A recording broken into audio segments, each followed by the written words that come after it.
Good morning, everybody. Welcome to NinjaTrader Live. My name is Jim Cagnina, Senior Market Strategist, and I am joined by the fabulous Tracy Shuchart, aka Shy Girl. Good morning, Tracy. How are you? I am doing well, Jim. Good morning, all. Could you believe it's almost 2026? I know, it's crazy. Crazy. I mean, we started doing this in February, I think. It seems like March. yesterday. In March. Seems like yesterday, and now all of a sudden it's like, boom, 2026. Wow. I know. Anyway, well, two more trading days left in the calendar year, today and tomorrow. And there's still a lot of activity, a lot of things to talk about. So, Shai, let's start with the news. Right. So basically, markets are kind of waiting right now. We have the Fed minutes today. It's going to be early because of the holiday. And just kind of want to go over some of the things that markets that are likely in the report and what markets will be looking for. So this is likely, obviously, going to highlight the split in the committee that is cautious about raising further rates, or rate cuts, I should say. They covered the December 9 through 10 meeting, the meeting we just had, when the Fed cut by 25 basis points. The statement described growth as moderate, job gains as slower, with unemployment edging up and inflation having moved up somewhat elevated. So likely themes in the minutes, kind of a bar for more cuts. So commentary is expected to show how high the bar is for easing in 2026 after the dot plot signaled only one more cut next year. So people are going to be closely watching what they said amongst themselves. They're also going to be watching for language on the extent and timing of future adjustments that underscores a more cautious, less autopilot approach. There were 3 dissents. Two voters wanted no cut, one wanted a 50 basis point cut. So the minutes should kind of flesh out this disagreement. We know that some members were prioritizing elevated inflation and others were more focused on rising unemployment and labor softening. So the language around that is going to matter most. Also, with core inflation running in the high 2s, with still tariff-driven goods inflation a key upside risk, because that really hasn't filtered into the market yet. We are going to have to see what they talked about as far as disinflation in non-tariff sectors, what that means combined with what tariffs may bring. Again, so far we really haven't seen inflation tick up that much due to tariff-driven goods inflation. That said, it's going to take a while to filter into the market since those didn't really come into effect until the end of summer in its entirety. And so markets are going to focus on whether the discussion leans towards the pause camp after the December cut, which would support higher front-end yields and a firmer dollar, and how much comfort the committee expresses that inflation will drift lower in 2026. Stronger confidence keeps the easing narrative intact, while worries about broadening or sticky inflation would challenge that. And so that's what everybody's going to be looking for in those minutes, and that is at 2 p.m. Eastern Time today. Next, we have OPEC is meeting this weekend for their monthly meeting, and this is led by key members Saudi Arabia and Russia. Delegates say that they are likely to stick with planned output pause as it meets this weekend. I will tell you that my inside sources say they are definitely going to keep the current stance the same, which the last meeting they did a pause for 3 months for Q1 of 2026, because that's generally when demand is a lot softer in the market anyway. Silver has recovered some of its losses after the biggest one-day drop in more than 5 years. The white metal is now trading at $76 following a 9% downslide in the previous session. So everybody's kind of talking about that. Again, there was this wild rumor on Twitter that it was some bank blowing up, whether that was Credit Suisse, UBS, JPM, and I can tell you that is not true. And obviously, if some bank blew up Lehman style, we would have heard about it, but we haven't. So just watch out what you hear in the Twitter sphere, because some of it is beyond parody. I kind of described it yesterday afternoon. Really, this has more to do with CME raising margins, and that's, forcing people to either liquidate their positions or cover the shortfall. And if they don't, then the exchange just liquidates you, typically at a price that you would not be favorable to you during the worst market conditions possible. And so I think a lot of that mostly had to do, that sell-off really had to do with that margin change, as well as we were in well overbought territory. So we are recovering quite a bit. We're up 8% this morning. And last but not least, Trump says he still might fire Powell. He said he has a preferred candidate, but he is in no hurry to make an announcement. He then said Jerome Powell should resign and that he'd love to fire him, adding, maybe I still might. He did not specify who is leading chair candidate, but said the announcement would be made in January sometime. Oh my gosh. All righty then. So yeah, we have some stuff to talk about. The silver thing. By the way, if you're not following Shy on X, you definitely should. Great write up yesterday on this very issue. So thank you for doing that. Everybody should pop on there and read it. But you have silver, you have the margins going up, you have profit taking, you have end of the year, but at the end of the day, you have this, the supply and demand situation is the supply and demand situation, which ultimately should drive price here. And the one thing though I was wondering, Shai, I wanted to ask you about after reading that is we just seem to have a systematic sell-off in all of the metals markets. And when you look at the daily charts, the candles all look pretty similar. So it almost seemed like, all right, silver's going down. We're also selling gold. We're also selling platinum. We're also selling palladium. It all happened in unison, which I thought was really, really interesting. Yeah, absolutely. And margins were raised across the board for all of those, by the way. And so that also had to do a lot with that. Margins were raised on gold, 10%, silver, about 13%, platinum, about 10%, and palladium, about 12%. So it's kind of why we saw mass exodus yesterday, so to speak. But, this morning we do have metals recovering mildly, gold up 1.67%, silver up almost 8%, palladium up 2%, and platinum up 5%. Yeah, I mean, it was you whispered in my ear yesterday at the close, like, hey, maybe it's time to get long silver, and I'm thinking, wow, you're a brave person, but you were right on point there. I did. I bought some silver options. Let's just hope it holds till the options market's open so I can get out. No, it looks strong. It looks like it's going to. In the equity markets, real low volume today. I mean, even the S&P. Where are we at here? 69,000 contracts so far overnight. That's kind of I go to that market, look at the volume, and that kind of sets the pace for most of the markets, except for the ones that are just on a runaway train somewhere.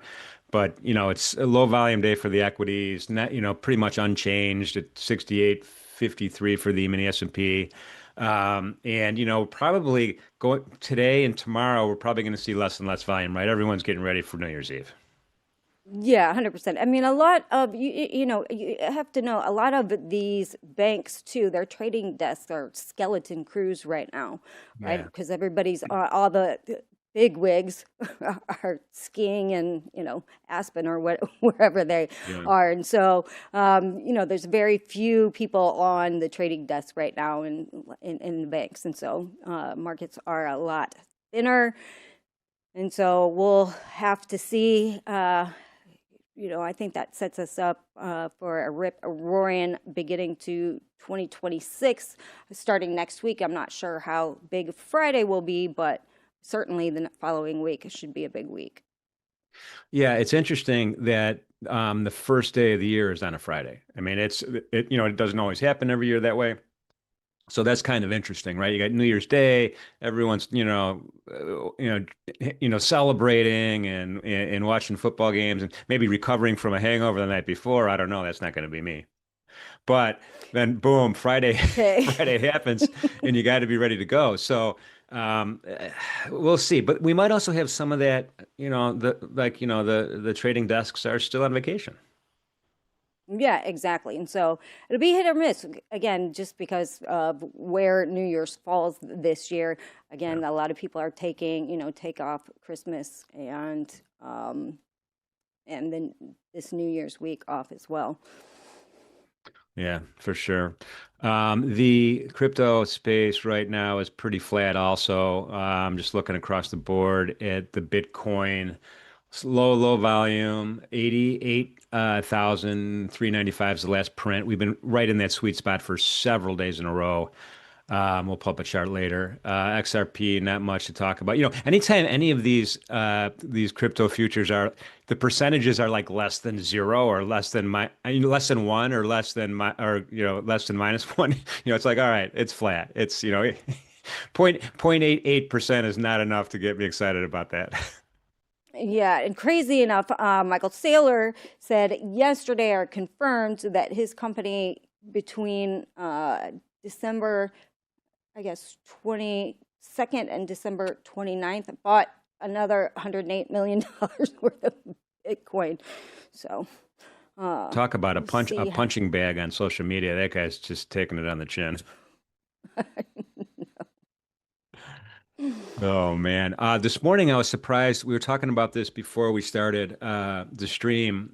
U.S. Treasury bonds were down about a half a handle, which was pretty good. I mean, we had this ascending triangle going on a little bit. We're kind of moving up. Yields were creeping down below that 4.8% in the cash side of things. And this morning, we had a pretty big sell-off, relatively speaking, given the time of the year and given what's happening in general with the 30-year Treasury bond market. And it's literally, I was like, why is this happening? You think it's the anticipation of the Fed minutes? I, I mean, really, that's all I can think of. There wasn't really a headline for that, and so I don't know. Maybe somebody got the Fed minutes early. I don't know, or in anticipation. Again, also thinner markets as well. Yeah. I wonder how many people get that report early. I mean, I know Cooper, Engineer Bear, and Paulie, they get it early somehow. They're in the new no, and then they're on our chat, like going, well, I know it's going to happen. But I'm just wondering, like, you think probably a lot of people get that early. I would assume that it makes the rounds. Yeah, for sure. In any event, just kind of moving on. We talked about energies a little bit. Crude oil's trading 58.35 right now, up about 0.46%, 34,000 in volume in the classic contract. The micros have done about 10,000 so far. Shai, what are we thinking? What are we thinking about crude oil today? I think crude oil is, again, we've got a lot of geopolitical strength under this market, but it's not really pricing it in, right? We have Putin just came out and said that Ukraine attacked one of his homes, and that he called Trump and said that he wants to renegotiate some of the promises that he made because of this, and Ukraine denies it.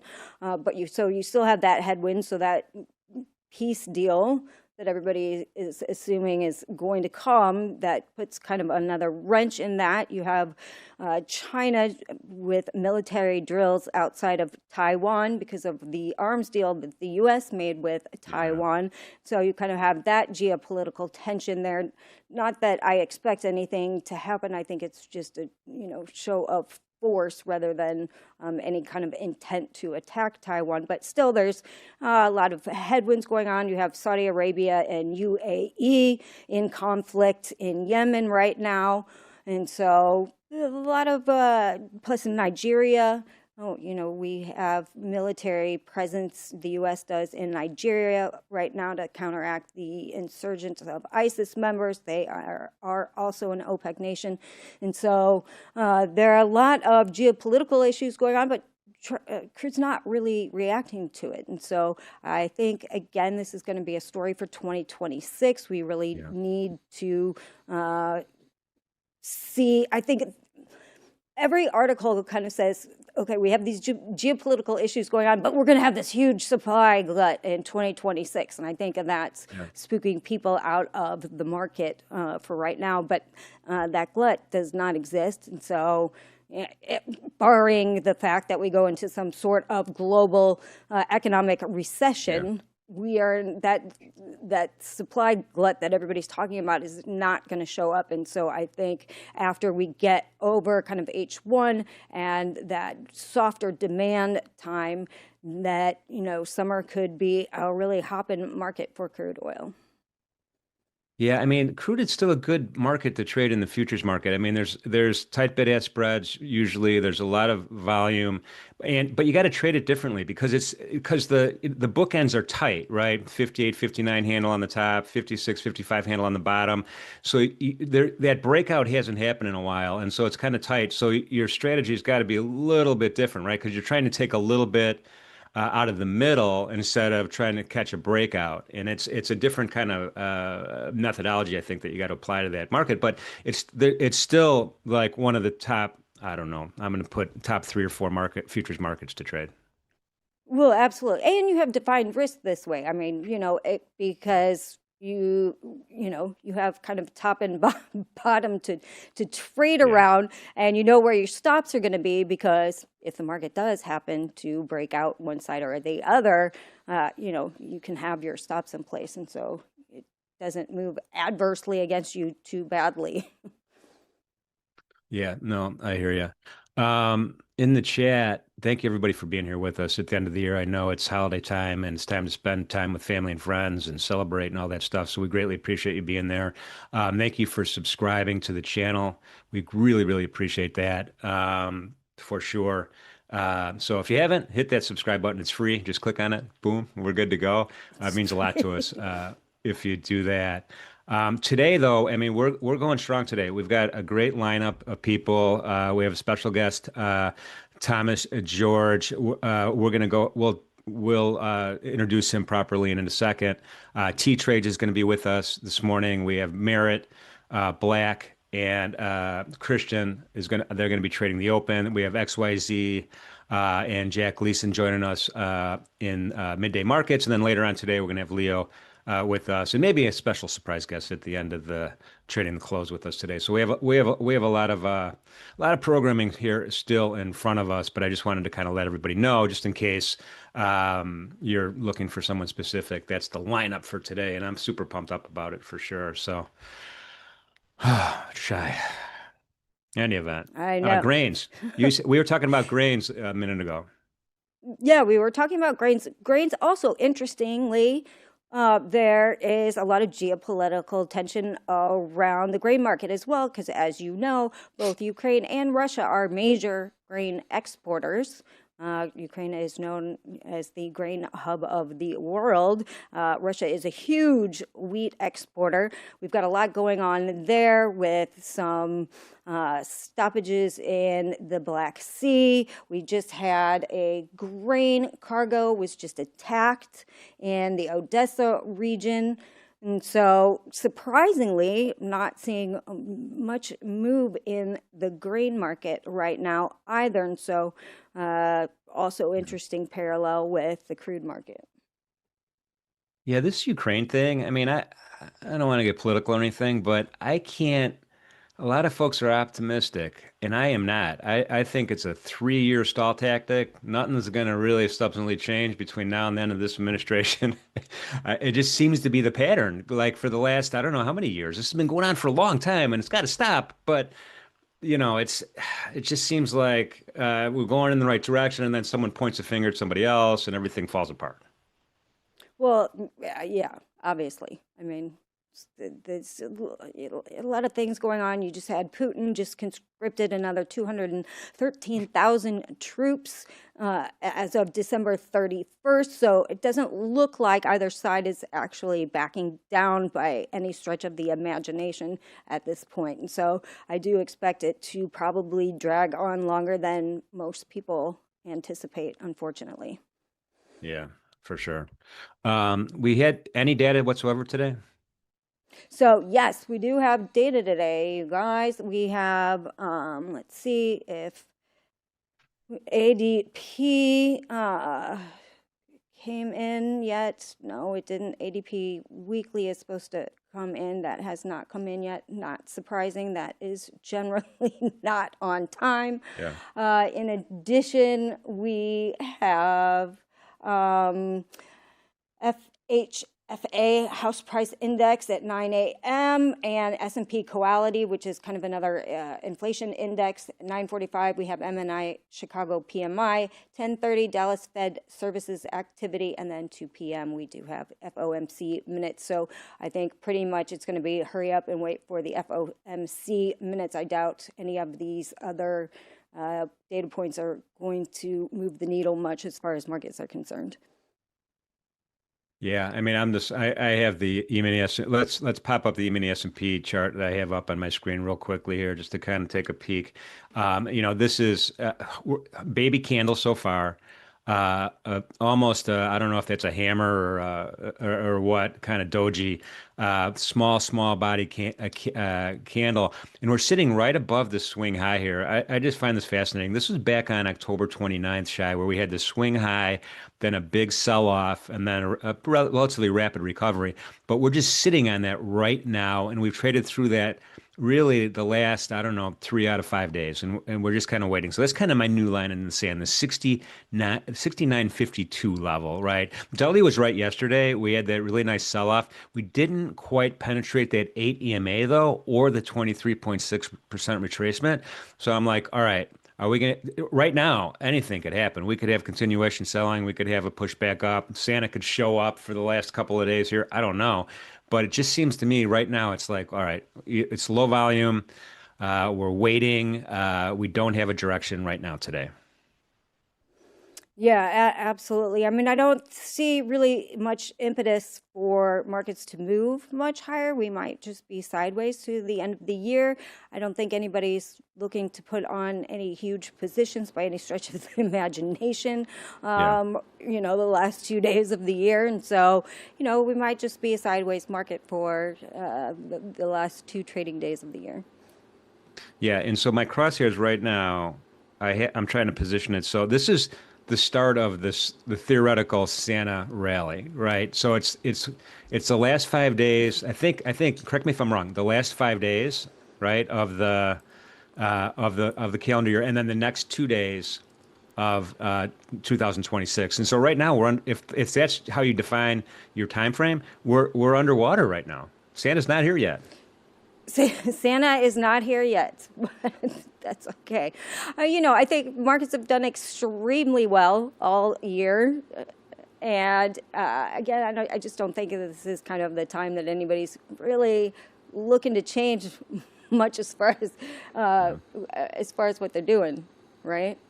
Yeah, I hear you. Well, we'll see. There's when in doubt, when you're looking for volatility, you're looking for price action, just open up a micro NASDAQ chart.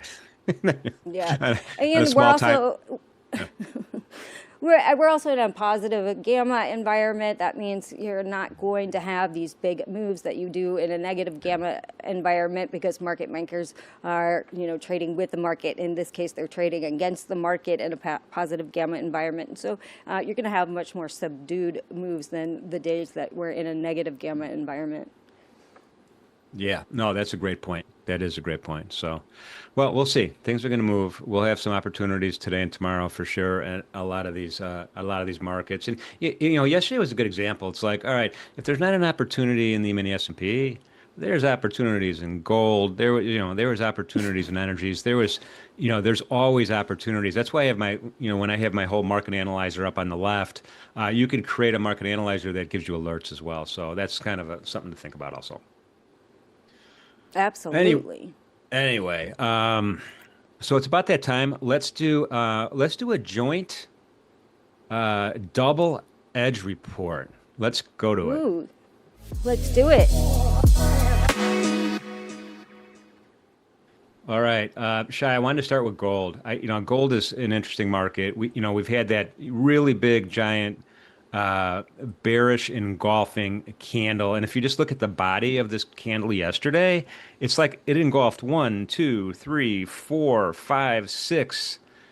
It's almost 7 days. It just really was. This was a benchmark candle in my mind, and that was a significant sell-off. We broke through that ADMA. Right now, we're in that rotation zone between that ADMA and the 21 EMA, but we're recovering. Right, we're popping back up here. I'm looking for a close above the midpoint or the midpoint of this particular benchmark candle for me to be like, all right, we're out of the woods. But what are you thinking here on gold?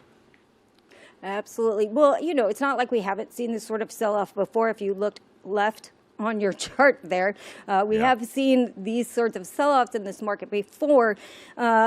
But the overall fundamental thesis is still there. In my opinion, you still have central banks buying. They buy at any price. They don't really care. We're seeing more Western central banks start buying, Poland, for instance.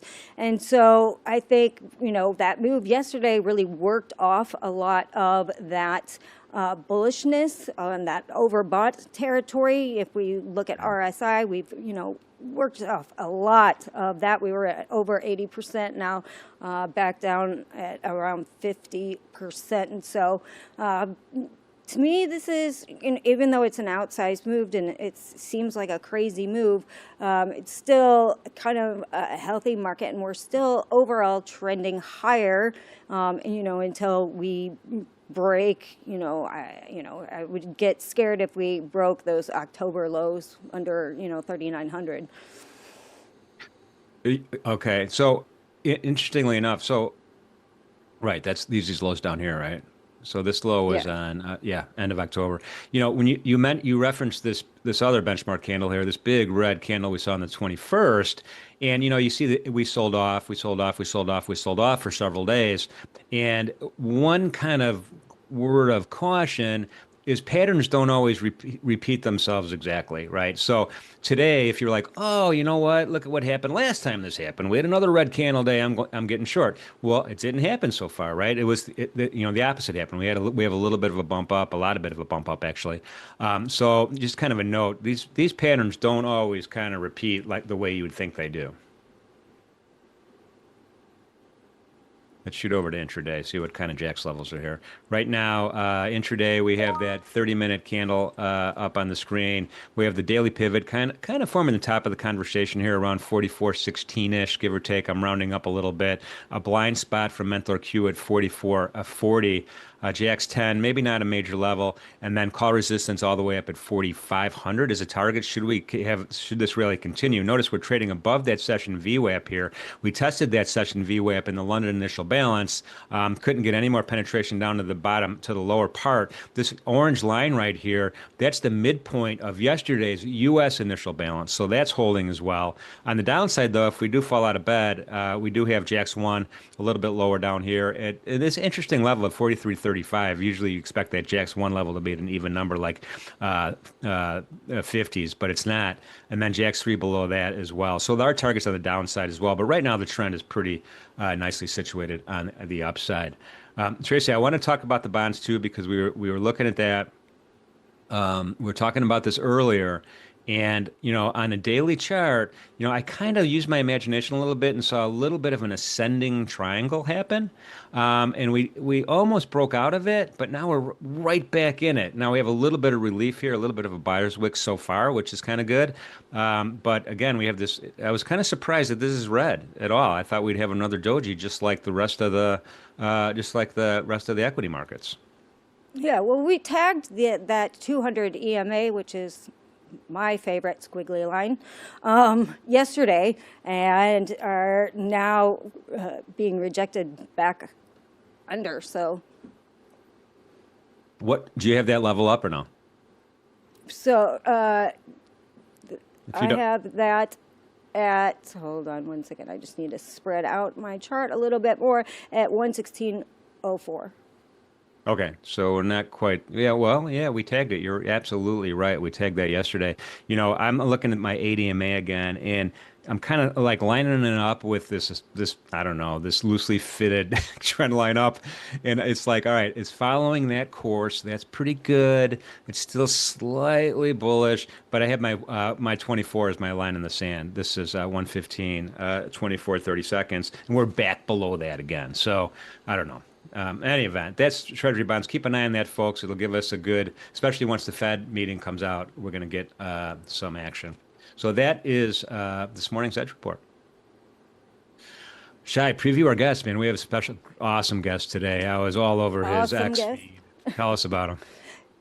Thomas George, he has, I don't know, over 20 years of global experience in institutional investment. He was a TD Asset Management Director of Global Resources.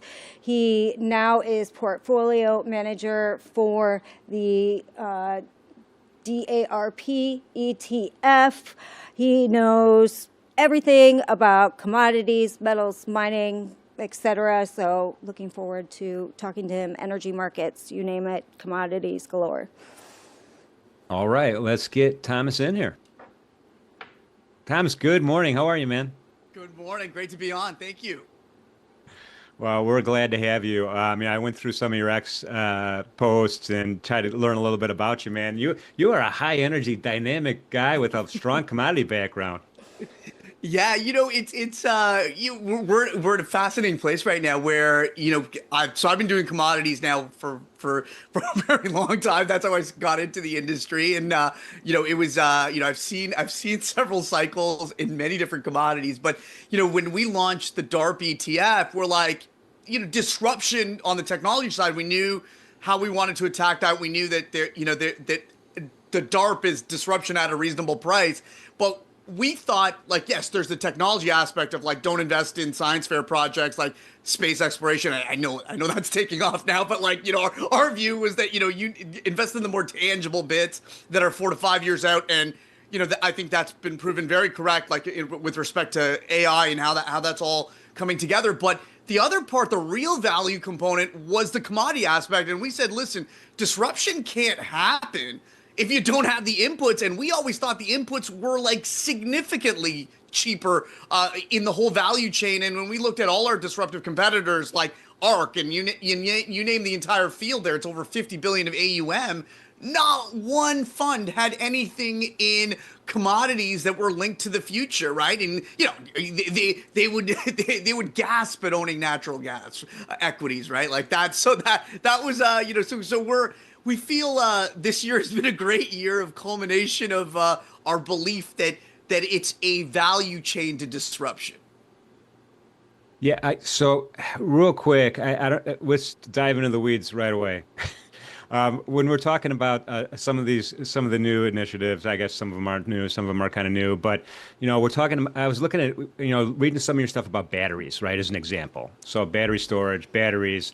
CME has a couple of markets in that space that aren't really retail markets, but lithium hydroxide, lithium carbonate, cobalt metal futures, and are these some of the inputs that you're talking about?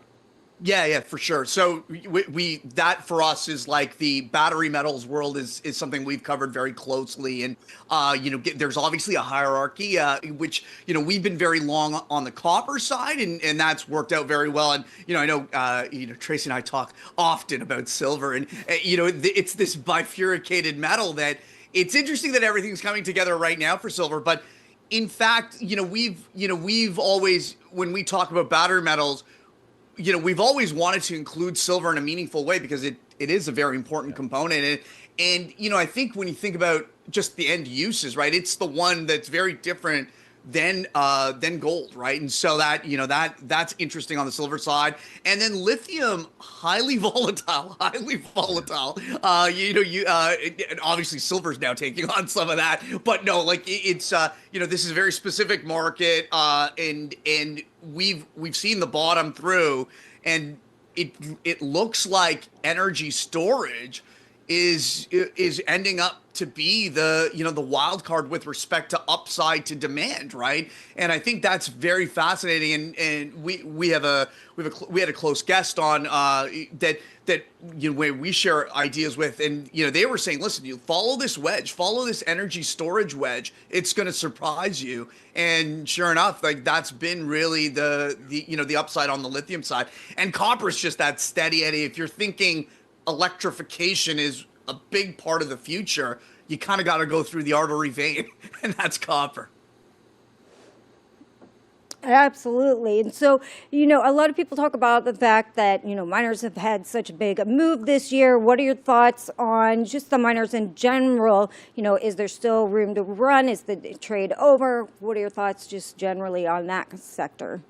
Yeah, great question. Like, so the way we've thought about it is, it's interesting. Like when you think about the metals themselves, obviously it's been a phenomenal year across the board for metals. Like there's, I think you guys were chatting about the Santa rally. I'm like, I feel like we've had a Santa rally all year. It feels like now is the time for us to have a breather, right? But a little bit, right? But it's been a phenomenal year across the board. And like just looking at copper, it's done extremely well. So copper's up 43%. In a regular year, that'd be fantastic. But relative to the cohort of other metals, you're just like, wow, And so from our perspective, that's the question we always ask ourselves: is the equity or the companies underneath the commodity cheaper or more expensive relative to the metal? And I think that's always how we're thinking. And on the copper side, now that's been a great added value component to us, but we feel that the equities have kept pace with the metal. And the side that we think that's the most interesting is the silver equities, and that's something we're looking at. And I think the junior silvers are particularly interesting, where silver's obviously run very hard, but when you look at the large cap silver index, and then you look at the smaller cap silver index, they've kept pace with the metal, and that's not kind of what you'd expect, right? With the blow off the top move that we've seen in silver, what you'd expect is silver equities to run much harder, like 2x, 3x that of silver. And the rationale there is, before, what was totally uneconomic in the ground now goes on a ledger, right? So you're going from zero to like a lot.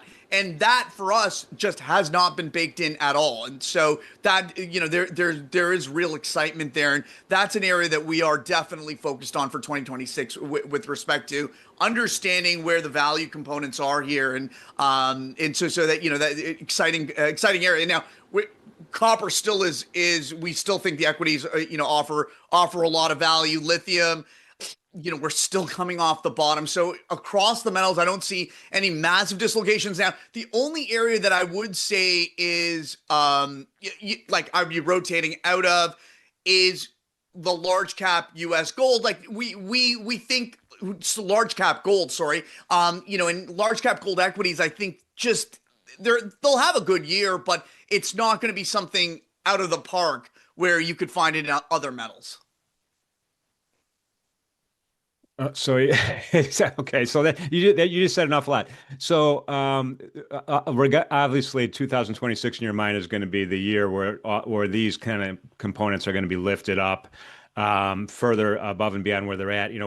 We're futures traders, and we kind of focus on silver, copper, gold, platinum, palladium, those kinds of markets.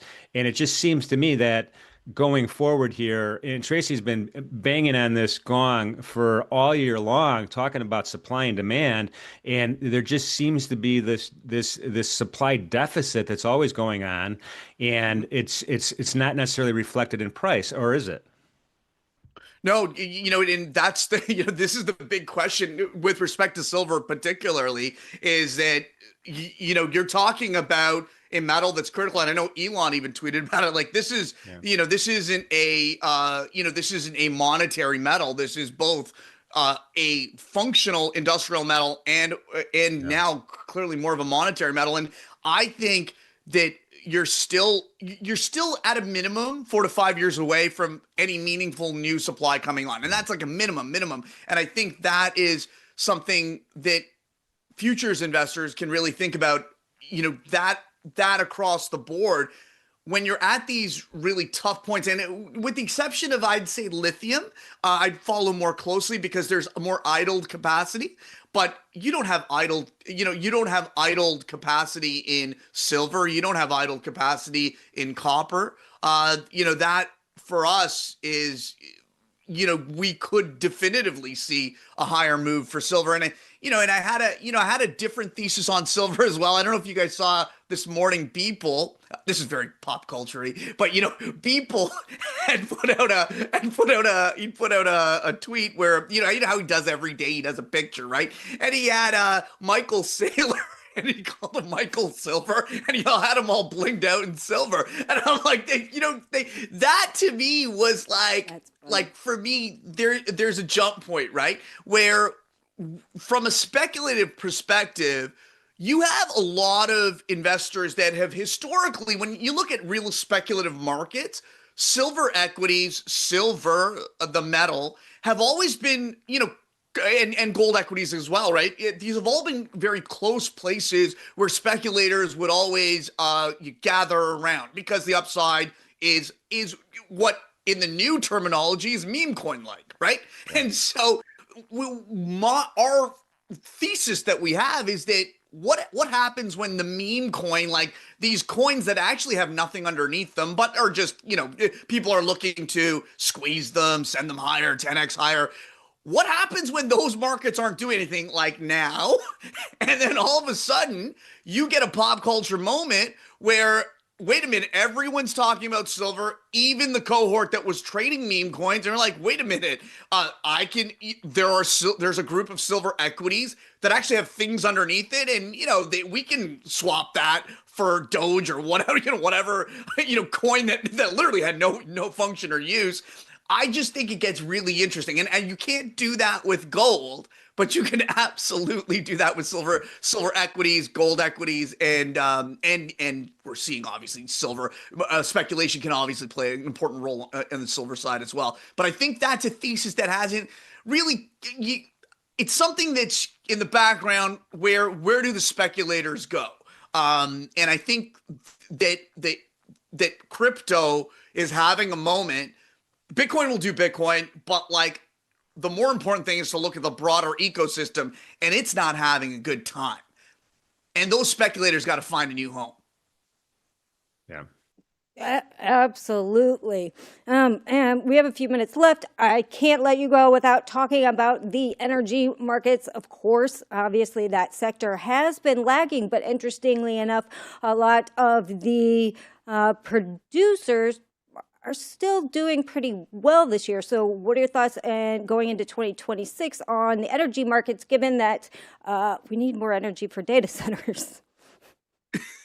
Absolutely. So, our order and our kind of if we had a wish list of energy commodities, it would be nat gas, that's when you have data centers, you can slap those on. That's the fastest way to get your energy, and it's abundant, plentiful, and it can be done very quickly.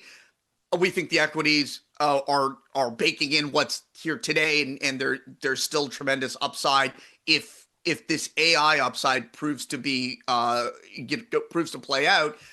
Then bigger picture, no question, is uranium. Like that's the only fix. Like nuclear is the only fix, and I think the more important aspect of that is looking particularly at the equities that have leverage to the U.S. Market, right? And I think that's a nuance that's going to play out in a lot of different markets as we become far more localized, right? And so I think you can definitively see a uranium price that is detached in America from this global price, right? And one that's higher, right? Because energy security is, not just getting product from Kazakhstan. Like, who knows how that relationship's going to turn out?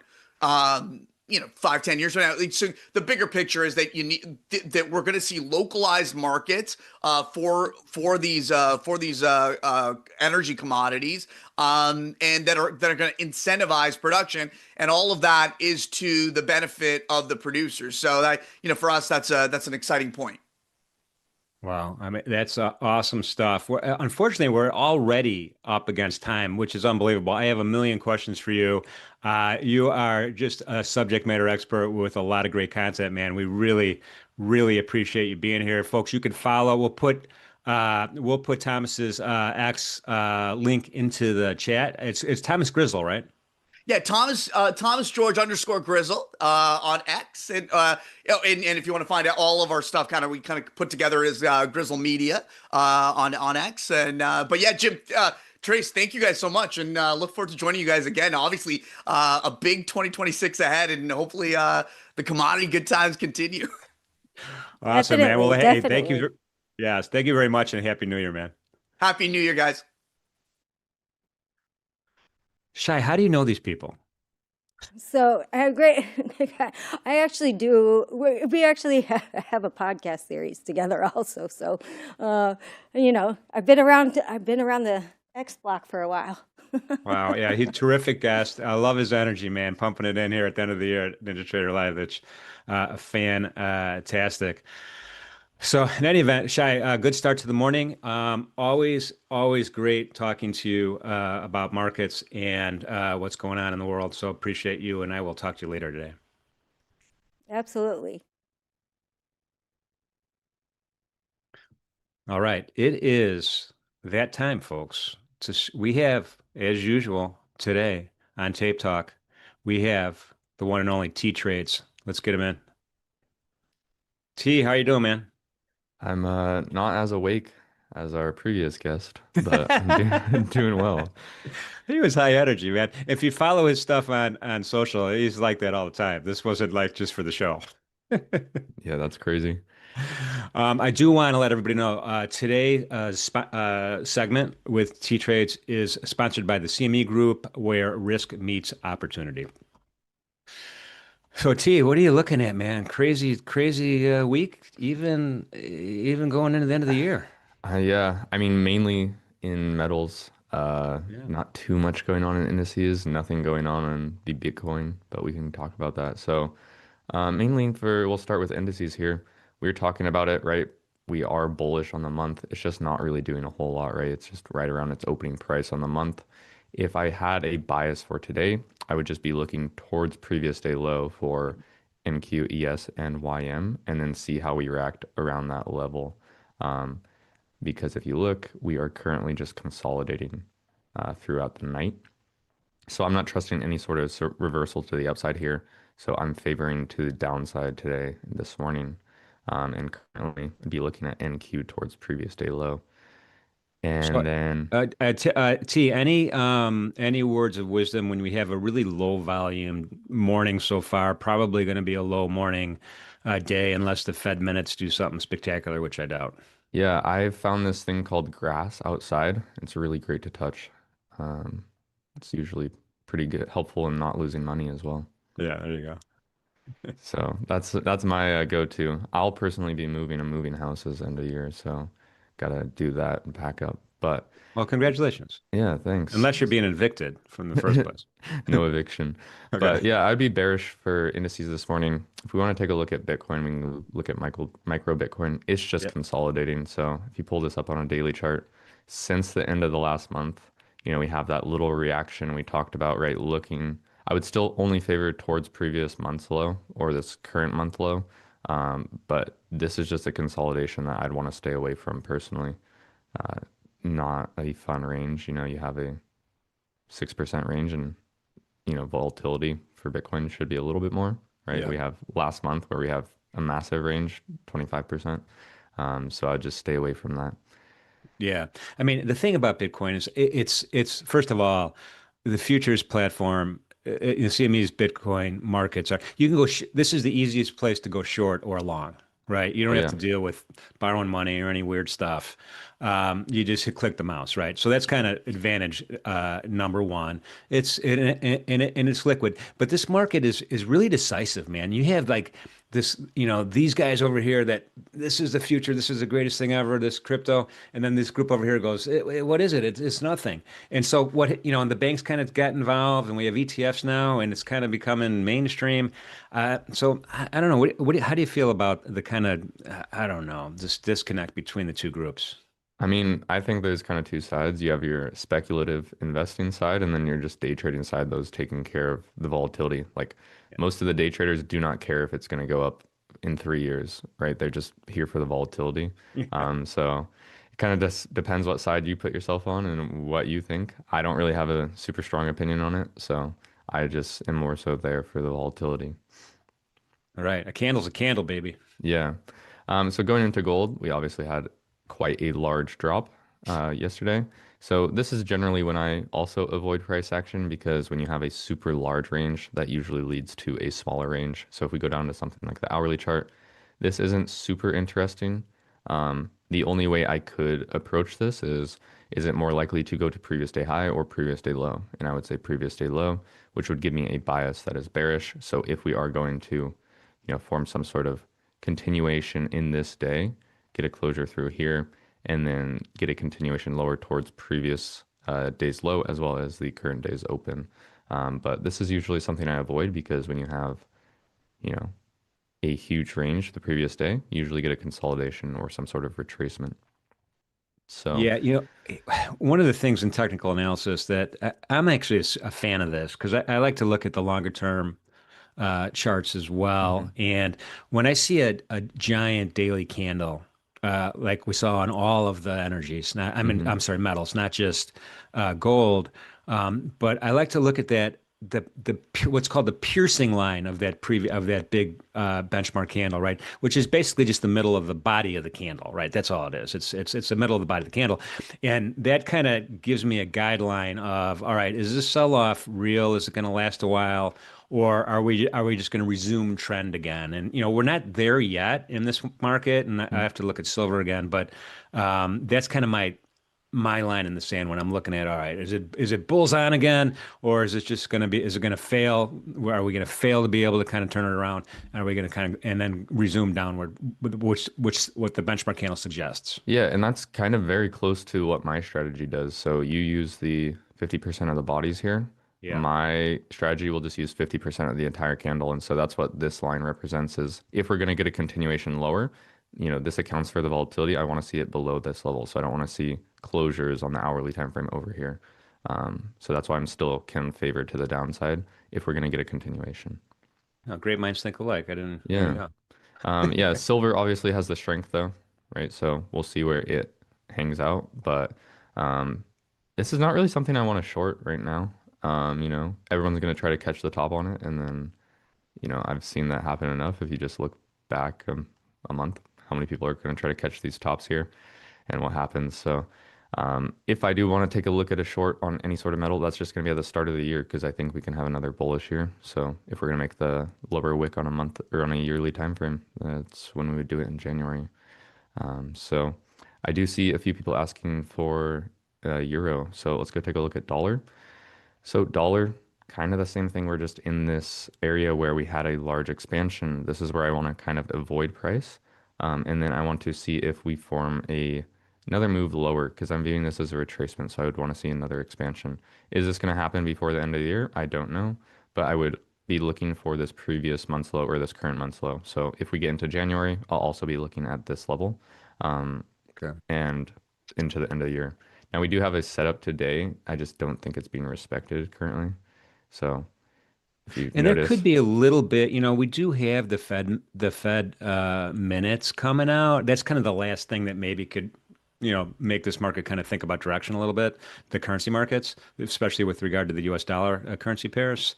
So we'll see if that kind of gets you to your targets. Yeah. The only thing here is it's like I have the context from the daily chart. It's just this structure is not something I want to be watching. This is just pure consolidation.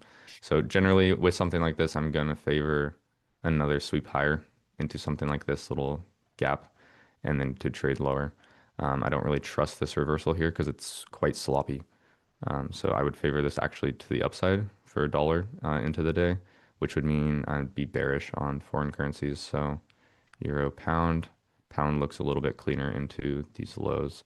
So if I had to choose something, I would say pound lower. So if you went to GBP, USD, or pound, that's how Yeah. I would favor it. But that's like honestly not, that's more of a kind of a guess. Like I'm not confident in that because this price action is not super clear for me. Yeah, these are great currency pairs also. I mean, these are, remember, the US dollars in the denominator on these, including the Hmm. Japanese yen. So when you're Yeah. looking at and again, the same benefits, you can go short, you can go long. There's no dealer in the middle. These are fantastic markets to Yeah. trade. Yen looks a little bit cleaner with the sweep of this consolidation high. So if we did go to USD JPY, that would be favoring it to the upside. So these highs. Um, but like I said, when the dollar is consolidating like this is where you would, if you do trade Forex, you want to focus on foreign currencies. So you compare a strong currency with a weak currency. So you just go find something that is strong. So the strongest out of them, which is CAD, it looks like. So then you could do something like CAD JPY. If we do that right here, and like that will be having better movement than the dollar or GBP JPY. Right. And you could express that in the futures market by trading Yeah. both yeah, Yeah, you could pair them against each other. yeah. So yeah, exactly. Which not many people know about. It's a Yeah, bit more no, I mean, complex. yeah, well, not really. I mean, it's if you remember your eighth grade math, the numerator and denominator cancel each other out, and anyway, Yeah. So gold bearish for the higher time frame. What do you think, T? Um, I mean, the higher time frame is still bullish to me, even with this large day down. So if you look at the monthly chart, we're still trending up. Like we're still above previous month's close and previous month or current month's open. So yes, this is a bearish price action yesterday, but I wouldn't say this trend has changed. It's still a bullish trend on the higher time frame. hey, So could you pop up Dr. Copper? yeah. So here we are with copper. There's not, it's basically following gold, gold and silver a little bit. I haven't really been watching it as much just because it's a little bit less liquid, it seems, and just has not as nice movement. But I mean, once again, if it's the higher time frame, this is kind of very similar to what gold looks like Yeah, and silver. The yeah, monthly time frame is bullish, so I don't just see one big day down like this and switch my mindset to, okay, this is gonna fall off a cliff and go to these lows. Like it's still a bullish trend to me, so I'm more favoring, a lower swing point or a bullish swing point to go higher. yeah. No, I hear you. I'm with you on that. I'm bullish copper too. Yeah. So if we would want to watch something that would be more of tomorrow would be a continuation. And that's this example of what we were talking about on that 50% of the previous day. Here we get 50% of that previous day reaction, but it's not getting any movement lower. So then now it fails, right? Yeah, So if this is going to continue and trend like this, then following day, as long as it most likely respects, some sort of low in here, if it does this, then that would be bullish for Wednesday. got it. All right, sounds good. Could you do me a favor and pop up 30-year Treasury bonds? Oh, we got time. What's the ticker on that? ZB. ZB. Yeah, I didn't know if right. it was like ZB or ZN. ZB. Yeah. Yeah, so we talked about this a little, right here, this reaction down. This is not that interesting to me until the new candle, so the new year, so once January opens. But the thing I do notice is if we are going to hold this low down here, then the new month, we'll talk about January, would respect the upper half of this little wick here. So it would open up, do something like that, and then trade back towards this high, which means this low would be respected. So it'd be something like that. So that'd be my bias if we're going to respect this level. And that's what I would favor just because the short-term trend is, making higher highs, higher lows. Um, but if we don't respect this level in here, well, then I would just flip it towards the previous month low, and then it is a continuation lower. So it's kind of like an if-then scenario here, and that's going to be in January because I want to use the information from this candle's close. Got it. And someone in chat said my view on oil. It's kind of the same thing. I want to use the information from this monthly close, so I'd wait for January. And here we do have, a nice little reversal off of this previous low, which we were talking about. It just didn't trade very nice. The thing I want to see is, can we close over this level? Can we close over this level? Because this closure over this level here confirms this reversal to me, or this wick, and the closure over this level confirms this low. So if we do both of that, then I expect this low to hold into the new year, and then I could anticipate price to go take out these highs here. And I'd be more interested in this high here, just because this high here already swept out previous highs. So I'd be more interested in this one. So that's kind of my anticipation for oil into, that'd be January. Totally makes sense. That's awesome stuff, man. I really appreciate you popping in here and covering so many markets so wisely. I greatly appreciate that. It was great meeting you this year. I'm looking forward to 2026, man. Thanks for being with us. Happy New Year. Yeah, maybe we'll play some more pickleball. Dude, I'm like been working out. I'm ready, man. I'm gonna be ready this year. All right, I hope so. We got Kane against us. Oh, we could take him. All I right, don't care who his partner is. yeah, I hope you have a good rest of your year, and I'll see you next year. All right, appreciate you, TTrades. Yeah, All right, it is that time again. We are ready to trade the open. We have a dynamic duo of Merritt Black and Christian trading boxes. Let's do it.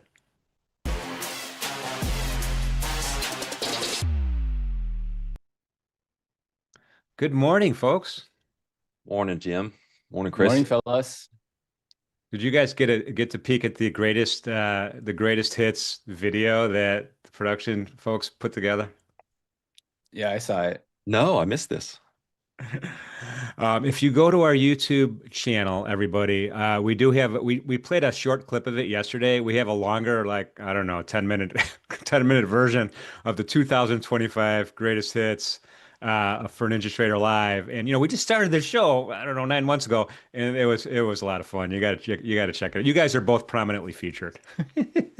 Can't wait. Oh my You're in gosh. there. What's that? No, I'm telling Merritt, he's in there. Yeah. Yeah. You guys both are, for sure. Yeah.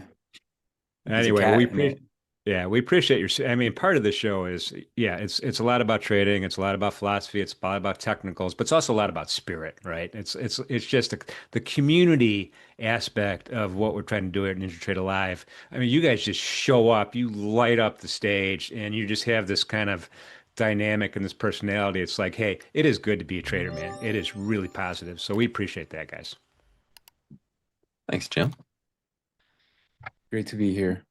2 days left in the trading day. Let's talk about today. We have the Fed minutes coming up. Maybe it's going to move something around a little bit. Low volume so far. Merritt, let's start with you. What are you looking at this morning? Silver's kind of the most in-play market with the most intraday rotations and just some nice momentum to it. So I'm definitely going to be dialed in on that. Just looking mainly at, short-term order flow, momentum, seeing where I can pick a couple spots and just what's the words?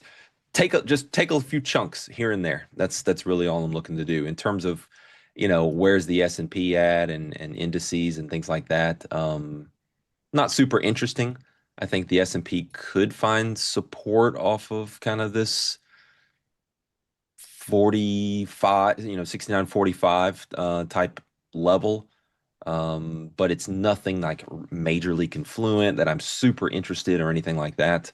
Yeah. It's been a minute since I've been super interested in the indices. But anyways, silver, metals will be where my focus is and just looking for short-term trades. Very awesome. Very awesome. Well, silver's definitely the topic of conversation around the dinner table today, but Hmm. we'll see how it rolls. Christian, what are you looking at this morning? Uh, Nothing excited on the indices as well. This overnight action we can see here on the 4 hour, we're just consolidating here in this tight range, more like a wedge here. So if ES can hold that 45, 43 area, then we can push back up to yesterday's high, 69.68 and maybe 69.72. If we do lose it, or if we lose this immediate support here around 45, like Merritt says, we do have prior day low and 69.30, so the support below that. And then if we lose that, we can probably go test the daily 9MA at 69.18. But it's just range bound conditions, low volume. I think, in the first 2 hours, that's the best to be active. And then after that, enjoy the rest of the year. For NQ, a little bit of the same. It's consolidating here right above 680s.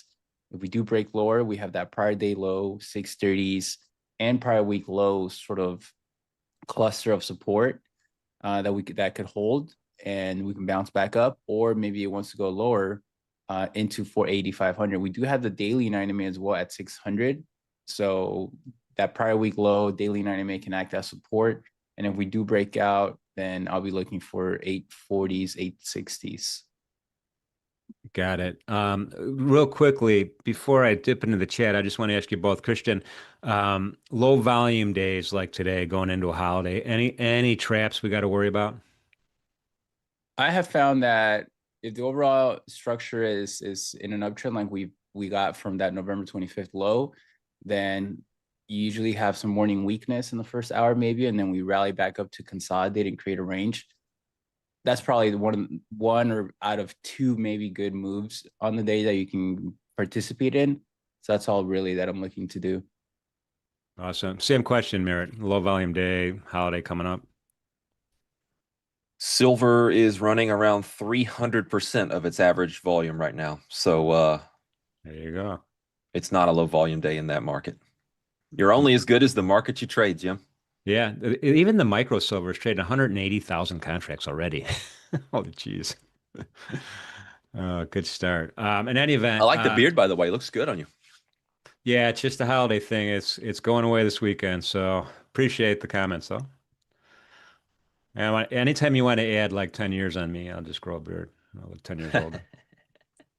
I like Anyway, it. guys, listen, I appreciate meeting you this year. I'm a better person for it. Thank you for your contributions to NinjaTrader Live. Looking forward to a powerful 2026 with both you gentlemen. You guys have a great, great, great New Year's, and I will talk to you next year.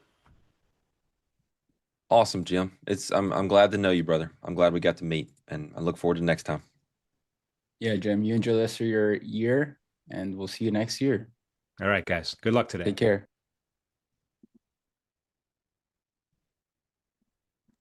Go groom that beard. Just stroke it while you can, I need lessons. I need to grow one first. And then Beard beard lessons. lesson number one, how to grow it. Already short? Yeah, I am short. We got a little bit of selling activity here after a rotation up. No big deal. We'll see if we can get a little bit lucky here.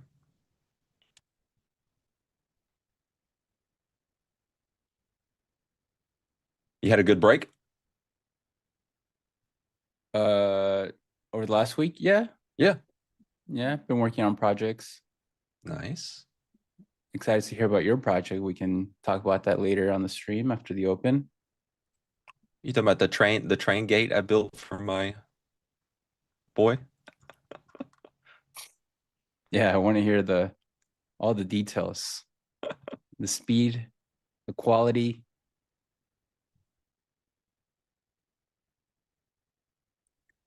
Yeah, Silver has some good setups here since that move at 7 a.m.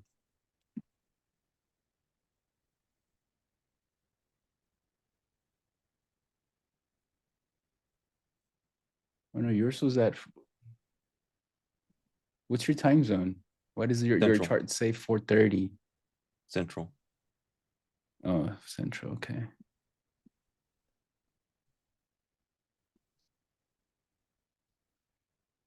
Good morning, chat. Yeah, I had some eggnog. I had a few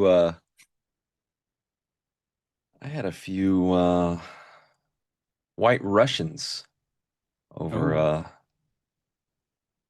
holidays at the in-laws. A few too many. you start yelling at your in-laws like you yelled at me In Spanish. in Spanish. Donde los tacos el gato?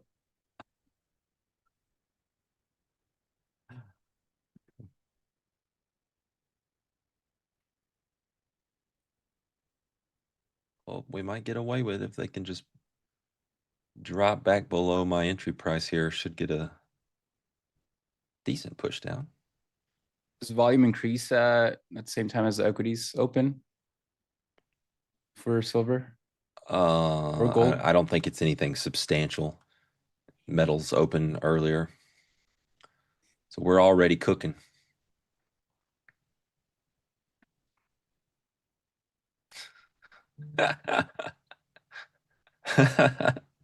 I'm laughing at man dude Traderson with the great quotes. Oh, here we go. Fiber optics still bringing them.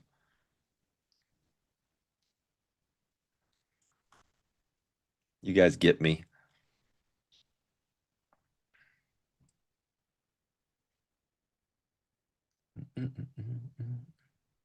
Yeah, I was really unplugged from markets and whatnot over Christmas break, and yeah, I hear all this talk about silver and you know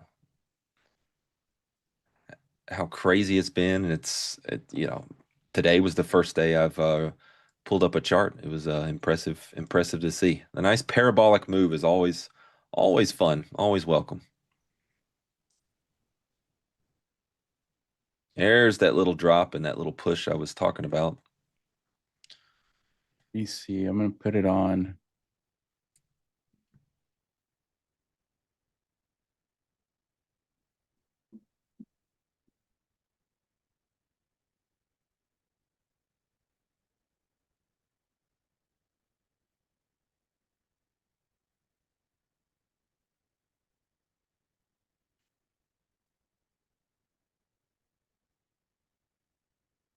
Do we have like PMI or something at EMI? 8:45? No, I thought we did, right? no, that was the Fed minutes. I thought we had PMI at 8:45. Oh, do we? I do this for a living, man. Oh, my bad. We're back.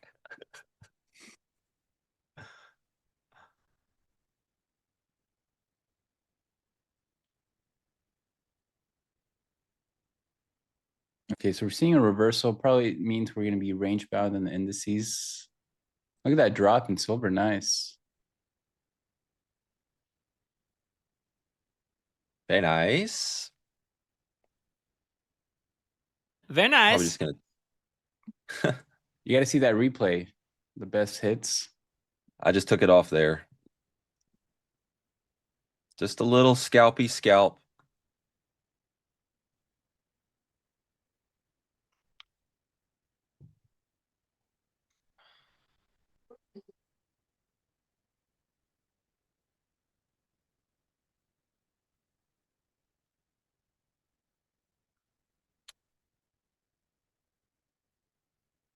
That's one of my favorite Grateful Dead songs. A Touch of Gray. Great song. Makes you feel good.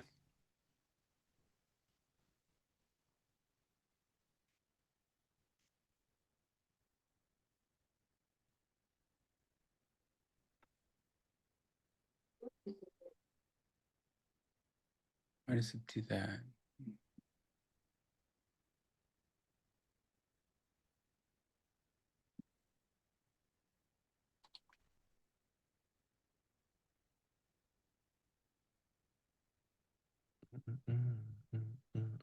You know what? One of the best things I've learned from you, unfortunately, I have to say that. I just want to say one of the things I've learned, and like that's it. That's where it ends. One of the things I've learned is your comment on you're only as good as the market you trade in. I would imagine when you learned that it was you're only as good as the stock you trade in. Yeah, that's a Mike Bellafiore quote. Yeah. Yes. But now it's you're only as good as the market you trade in. Yep. It's just so true. And, you know, I realize that part of the success in overall swing trading, because it's much easier than day trading, is because people are looking to buy. I mean, in a prop firm, you guys are looking to trade the stock of the day, right? The one with the biggest news or whatever comes out. But in regular swing trading, what you're looking to do is capture the ones with the relative strength. Those are leading the market. Like, what's the biggest themes, right? Crypto, AI, space, nuclear, etc. When you're consistently moving from sector to sector like that, you're trading the sector that's hot, that's moving, where the volume's up, where it's every setup is a replicate of every other setup you're trading, and it's just a repeatable process. Mm-hmm. And why swing trading is so popular. And, you know, I know you're not in that world, but I see it a lot. And it's something I'm taking with me next year for futures, because it's true, so true. Yeah, I think a lot of people, and it's mostly just kind of herd behavior, right? Like, there's a reason, like, why is it that everyone doesn't show up trading soybeans or corn? It's because everyone else isn't trading soybeans or corn. If that's what most people traded, that's what most people on this stream would trade, right? It's very much a herd mentality of the popular kind of thing. And look, in fact, I'll admit that's what drew me to trading indices. I didn't trade indices at all. I was a pure currencies guy. I just happened to use futures for a while while I was trading some other people's money to trade currencies. And it was only because everyone else was talking about trading the ES, the S&P, the SPOOs. It's like, okay, you know, I'll take a look and see what's good. So there is something to that, but the main takeaway is sitting there and banging your head against the wall, trying to grind out a few ticks in something that's barely moving and has super terrible relative volume and things like that. I'm not saying it can't be done. You're just going to have to. I think there's a better way to do it, I guess, is what I would say. And then if you are going to be kind of stubborn and just stick with that, and that's fine, you're just going to have much more lumpy return streams. You're going to have much more periods where you sit there and you lose and you lose and lose, or you don't make anything, you don't make anything. And then, yeah, you're going to have April of this year, and you're going to have, March of 2020 and different things if you're kind of a, long vol, like momentum type trader.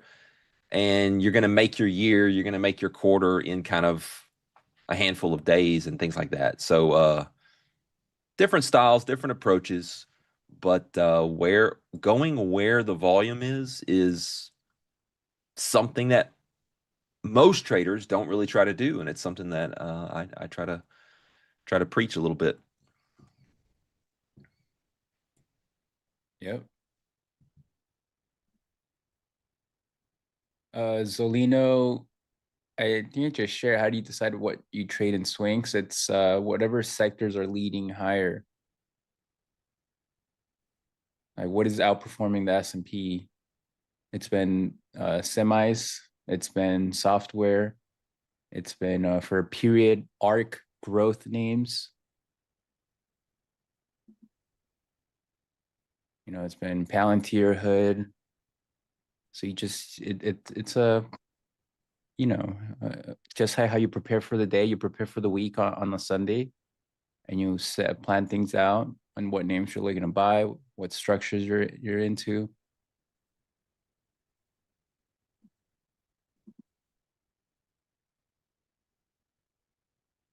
Yes, I do swing trade from time to time. It's not like, my bread and butter. And my bread and butter is more of the short-term intraday stuff. But I absolutely put on swing trades from time to time. You'll see me get active on X with posts typically when I'm stalking swing trades, and those trades to me are, for various reasons, several reasons, are easier to kind of be public about and share because it's longer term. There's time to post about it and have conversations with people about it and things like that. I definitely will look for swing trades here and there.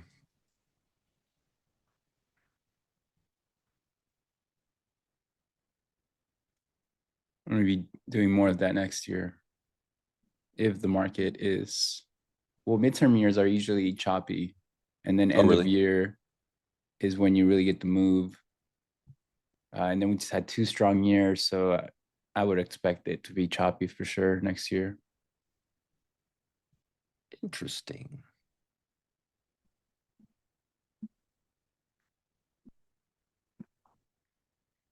All right, I got long silver here.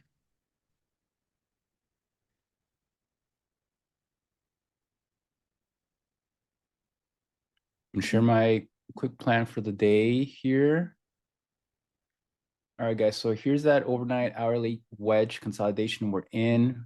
Yes, sort of back tested that 69.43 zone around last night, and so we're consolidating here. If we can reclaim this 55 area that we keep rejecting from, we can then break out and push back up into yesterday's morning push 69.68 zone. If we hold, then we continue to weekly open. If not, we can reject.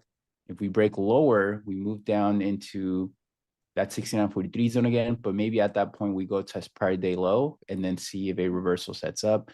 If not, we go down to 69.18 where the daily 9 MA is. For NQ, a little bit of the same. We're struggling at the 710 zone. If we can hold it, we push back up to 800, which was yesterday's resistance that I had. And if we can hold that higher, if we fail and break lower, then we go see prior day low, 630s, maybe prior week low, and 600 where the daily 9 MA is. Acceptance there, then we can break lower, sub 500. But I think we will remain range bound. Just know, all the big players are out. They're not trading this.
And don't forget to like, guys. 750 of you. We can get that to 400 at least. Minimum. What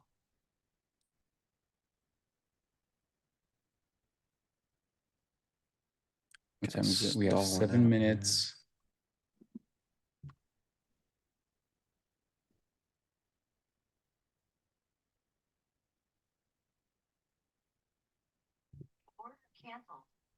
Took a partial scale out of silver.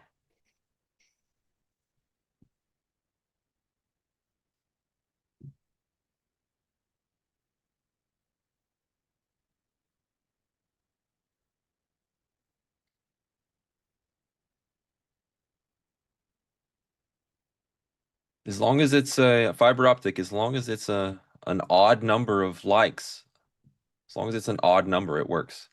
Even numbers don't work well for the likes.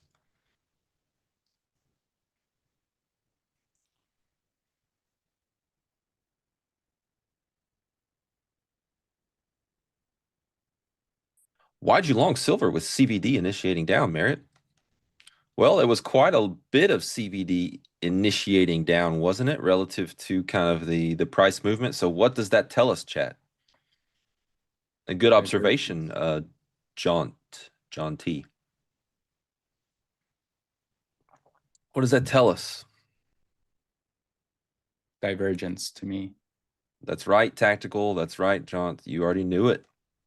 Everybody got it, except for Chris. Absorption. Is this a word you created? Define it. Back in 86, man. Now, is the order flow in terms of cumulative delta super reliable in the metals? No, it's not. It's not. So I take it with a grain of salt. I'm much more focused on the speed of the tape, the momentum, things like that, because this is a market that has that right now. This is a imbalance pullback setup relative to our DVA framework, our VWAP with its standard deviation levels. So it's a pretty standard kind of thing. Yeah, I noticed the absorption. The trade's not all about the absorption.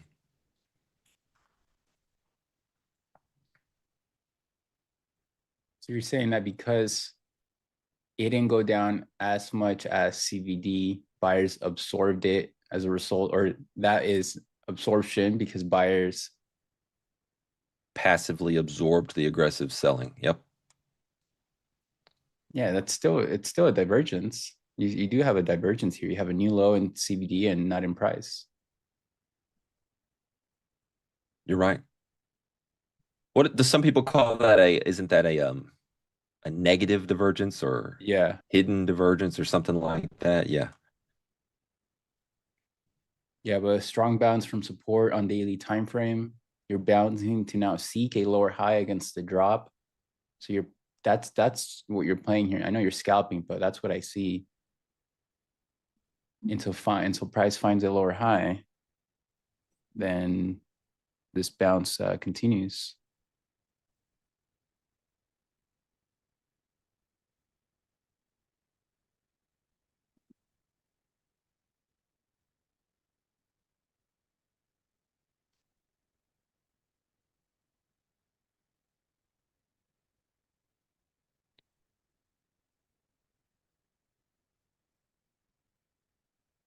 That might be here.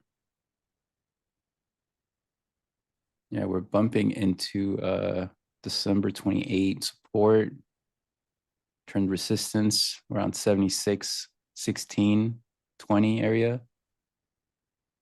We hit that, pulled back. That was your earlier short. Mm-hmm. Now the 5 minute is wedging up. So the move is coming in it.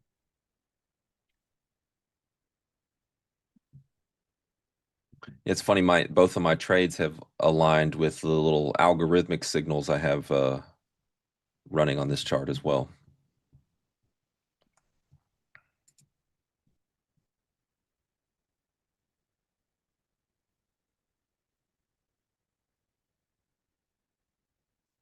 All right, ES is barcoding. Don't even want to look at that.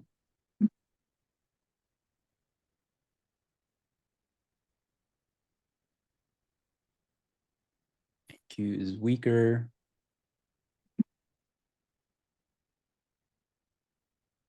See if we drop into support.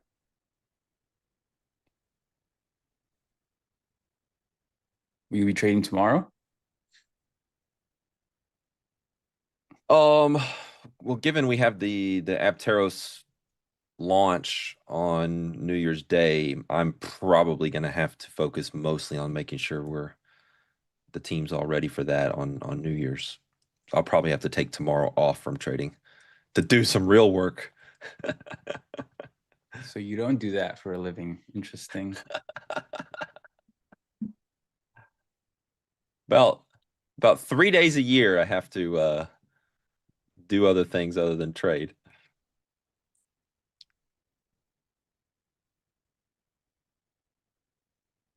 All right, we have the open here soon. Let's see what kind of action we get. I'll be looking for a move lower to support if it happens. But I imagine volume will die down after maybe 2 hours.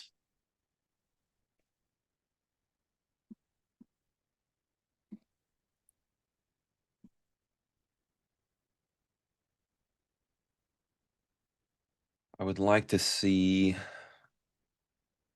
essentially the stop run through the upper part of the wedge here. Maybe through the previous highs and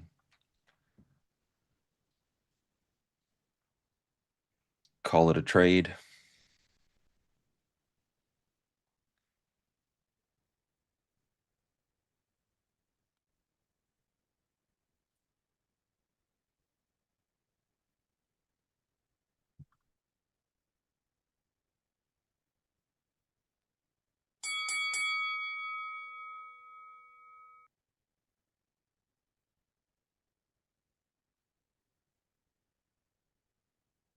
All right, doesn't look like it. Straight back up.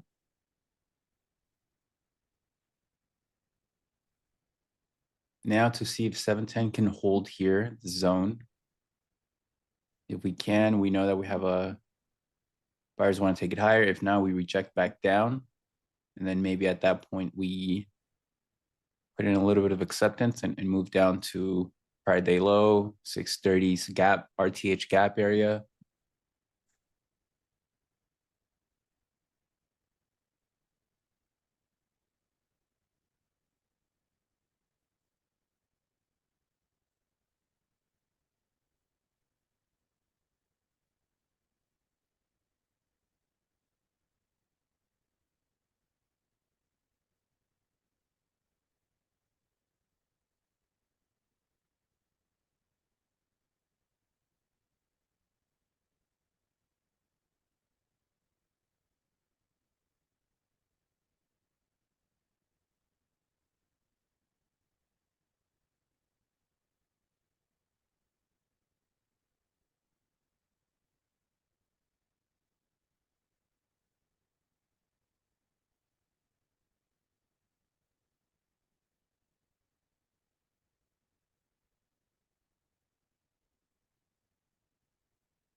How much of my trading is Nadro versus short term?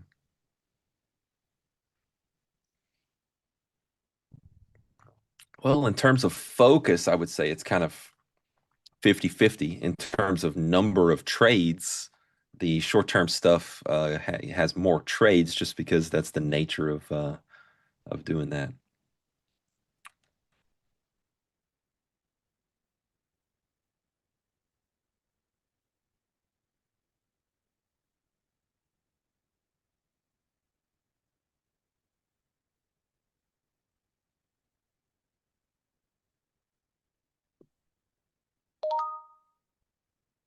All right, let's take a peek at the S&P. Okay.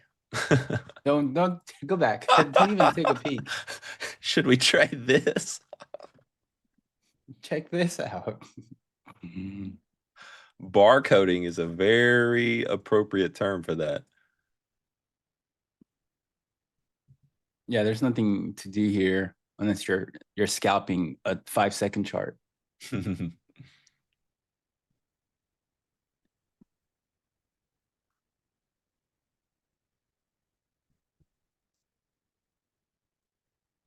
I'm seeing strength in tech, so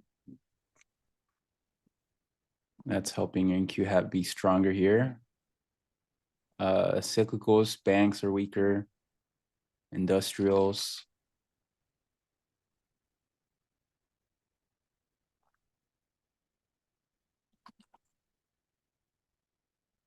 Ooh, Tesla weaker, even going back down.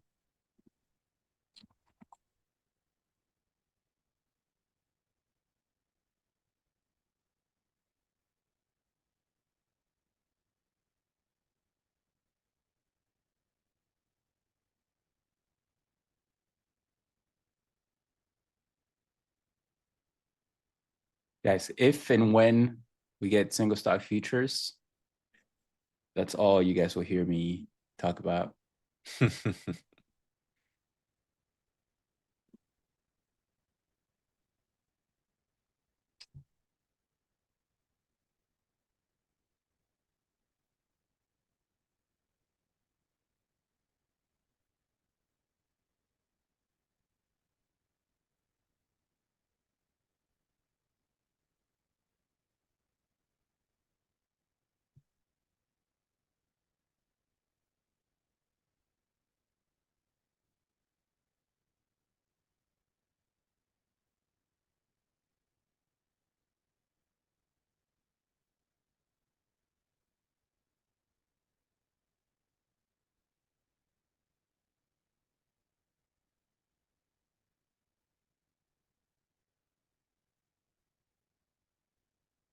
All right, divergent tape here. Yes, hanging out by the lows and Q at the highs. Nothing to do.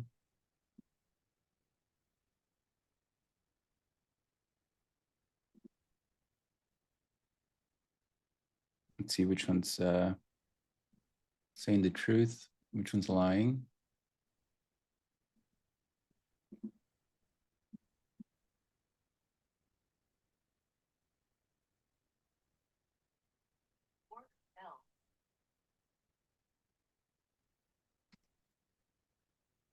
What is silver doing?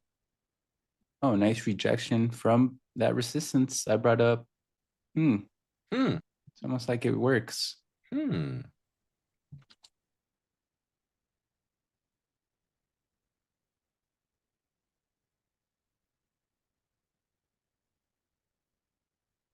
this is the lower high against yesterday's. I just shorted for that. Hourly tiny little- is overbought. We just back tested resistance. Yeah, to me, that's a good short area.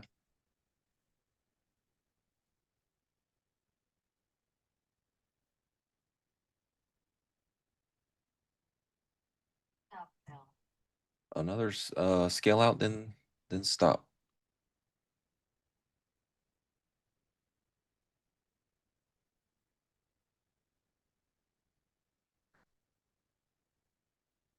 Oh, Jim said it. They're coming. They're coming. We need at least 10 good stocks that they approve.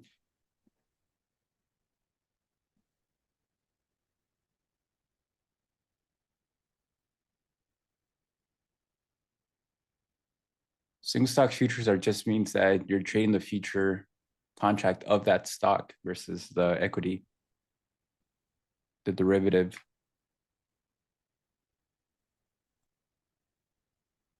So it's pretty much leverage without expiration.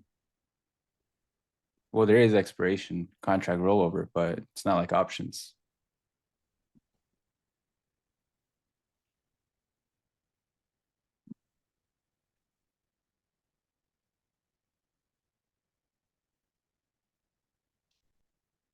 Did you see that that Kraken like ad? Did you No. guys see this? No, what happened? Pretty risque. They have comments off on it.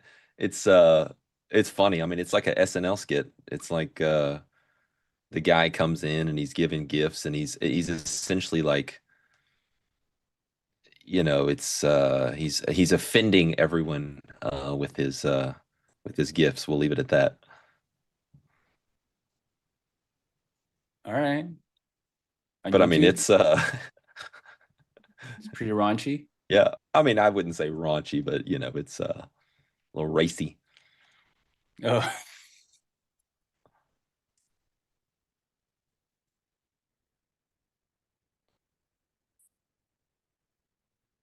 Why would you prefer to trade stock futures over the stock itself? Leverage, hedging. You can hedge a fully invested portfolio.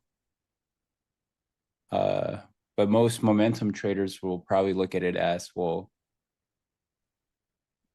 can I make more in trends? No pattern day trader rule. Yeah.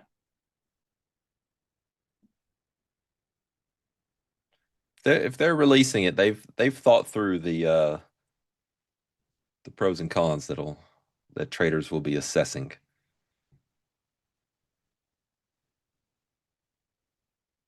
Yeah.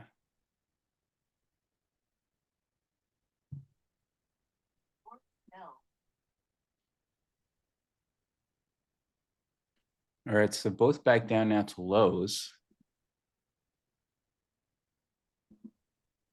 Still near the bottom of the range.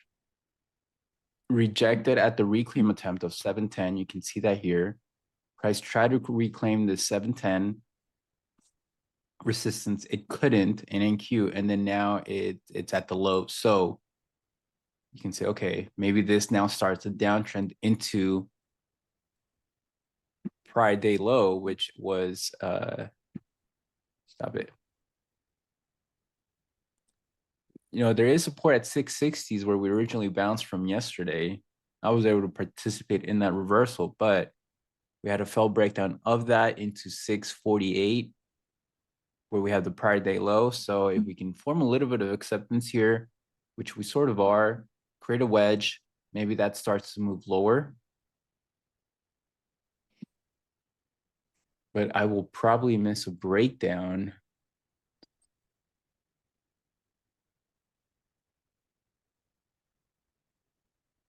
Since I'm not looking short. We'll see, we'll see.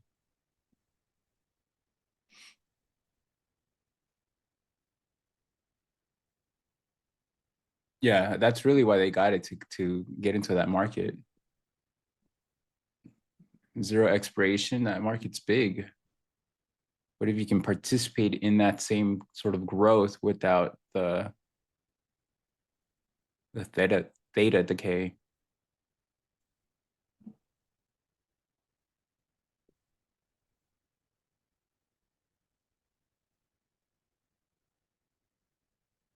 Okay, since we're just chopping around here and I'm waiting for a setup, let me ask you some questions. What is this that you're working on? First of all, tell us. Give us an intro summary of it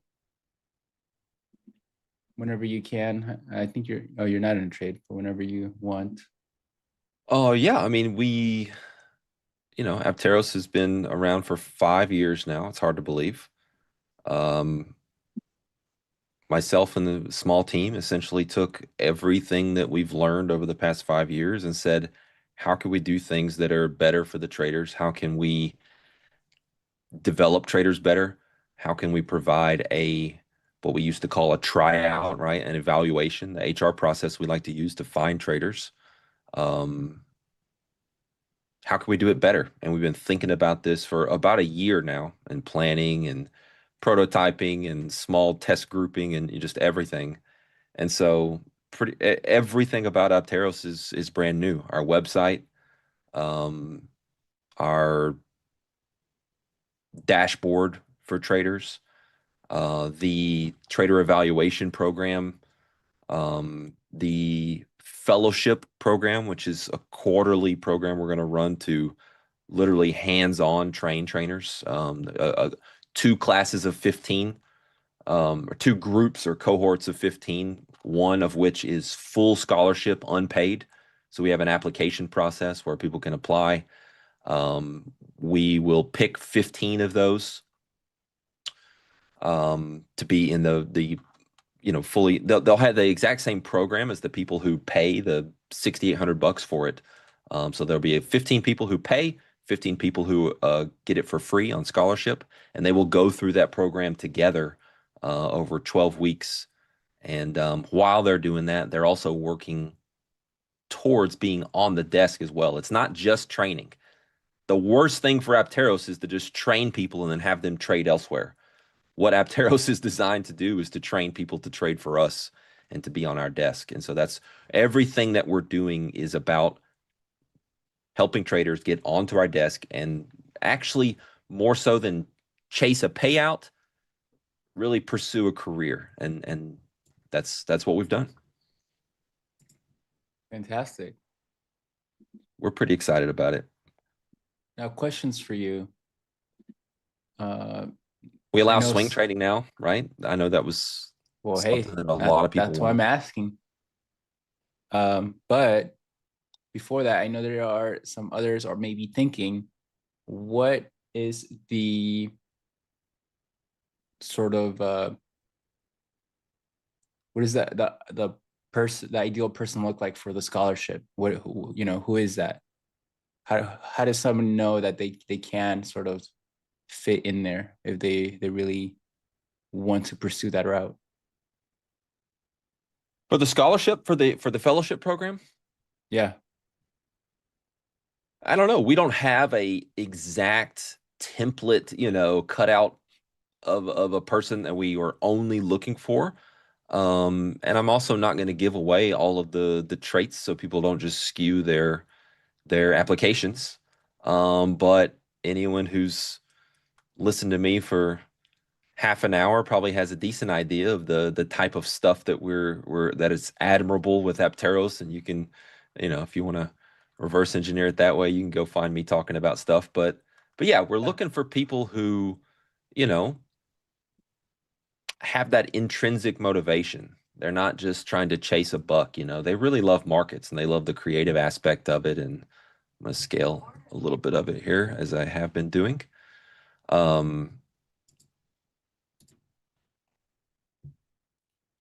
We've obviously got a list of qualities and things that we like to look for in a trader, but there's a reason why the application is more so like it's really about the cover letter. It's really about tell us about you, tell us why that you deserve one of these precious 15 seats. We already have hundreds of people who've applied. So yeah, that's all I'll say about that. Another scale and scratch. I'm doing a good job with scaling out of these as they start to work, and then not getting the continuation yet. All we got to do is get one to continue, and we'll have made our day. No, applications are available worldwide. It's not just for U.S. folks. Now, you do this fellowship program, it's not some like self-paced course that you just like thumb through for an hour a day at home. It is online, but it's full time. It is intense. You will be held accountable. It's not just some self-paced thing that you just kind of halfway do. It's a very intense 12-week program. For people who, so at a certain point during the program, we do a couple different things. One of which is, Wow. it's important that people become their own versions of their best traders, right? And start to specialize a little bit. And we're going to give people pathways to do that. We're also going to put them into the new tryout, the trader evaluation program. So you're going to begin while still under our wing, working towards being on the desk in the trader evaluation program. If you're doing well in that program and the fellowship ends, we're still going to continue to work with you. It doesn't end just because the program is over. Okay, more questions, but let me just go over something here for what I'm looking at. So we had a, how can I delete this? You're going to see little blips like this in the markets, guys, when things are so barcodey, like the S&P, and everybody's saying, whoa, what just happened? All these kind of things. First of all, we had the PMI that came out, but you're going to see little, all of a sudden out of nowhere, when the market is this sideways, you see these little stop runs and little knee-jerk type reactions. Very commonly, that is. Yeah, so for me, this is now where I can start to see if we do form acceptance and we create a wedge structure here for a breakdown into maybe prior day low, prior week low. If not, this change in structure here a bit on PMI will set up a long, or we can set up a long back to 720s and then see if we can reclaim that again. And if we can hold that, that was a perfect touch of 69.43. I just realized my zones aren't up on ES, but that's a good reversal.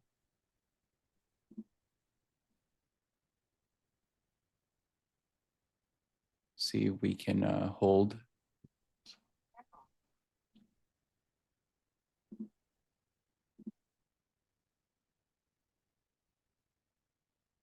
You can see that was a perfect test of the 69. You can't see the ES chart. Perfect test of the 69.43 zone, and then reversal right back up higher. So now I'll be looking to see if we can form some acceptance.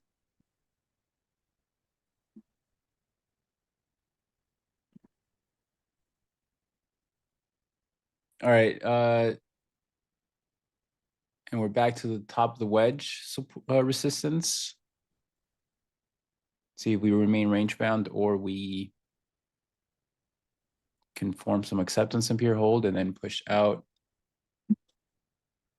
There are some questions here if you want to answer them.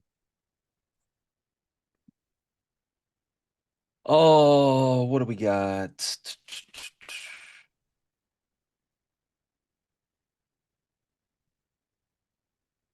The only thing about mid-career people for this particular program is that you need to be able to commit 8 hours a day to going all in on this fellowship program. Do you have to do it exactly in real time with us? No, you don't. All the meetings will be recorded, but you'd want to be caught up to speed each day. So, again, you really want to be able to commit, I'd say, 8 hours a day towards the fellowship program, or else it's just we'll have other things down the road that people can do and whatnot, as Opteros has done for a long time, for more self-paced kind of things. But for now, we're going all in on the more real-time, the more hardcore kind of program. You're about halfway to the target on the old tryout. Would you recommend I stay the course or switch to the new one? I stay the course, absolutely. If you're halfway there, I would say stay the course. You'll be able to stay in that program as long as you like. I do think that that's kind of the line, though, for at least it would be for me. If I was at least halfway to the target there, stay. If not, this new program is easier, cheaper, better, more benefits. It's that kind of thing.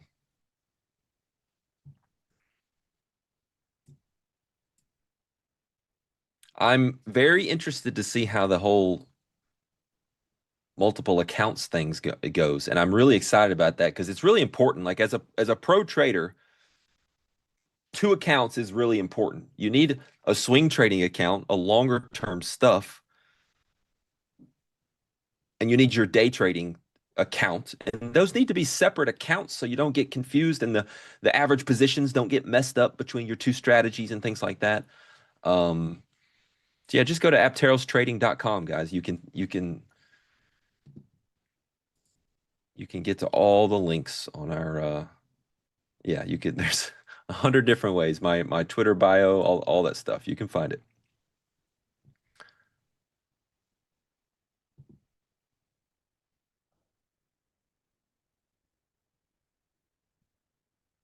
Another big thing for the new tryout program, the new trader evaluation program is and I finally got some momentum in my favor here in silver. We almost everything I'm seeing in the prop firm industry is encouraging traders, even under the guise of benefit to the trader. It's encouraging them to withdraw small profits and kind of keep what appears to be a high risk of ruin, a small max drawdown. And so I wanted to design something that by design allowed traders to create a huge max drawdown, real staying power, allow your strategy to have drawdowns and variance and not let that take you out and put you back in the hamster wheel of trying to, try out again through evaluation progress. So I want to work with traders who have a real runway, who have a real long leash and can actually go through a drawdown and come out on the other side of it and stay with me and allow me to stay working with them. So that's a big deal. That's kind of a very big reason for why we did things the way we did.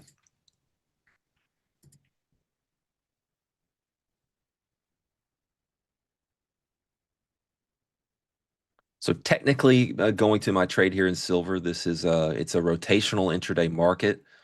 So uh, I'm probably only going to be looking to take kind of this rotation out of it. If it starts to get kind of crazy, I could definitely see myself going for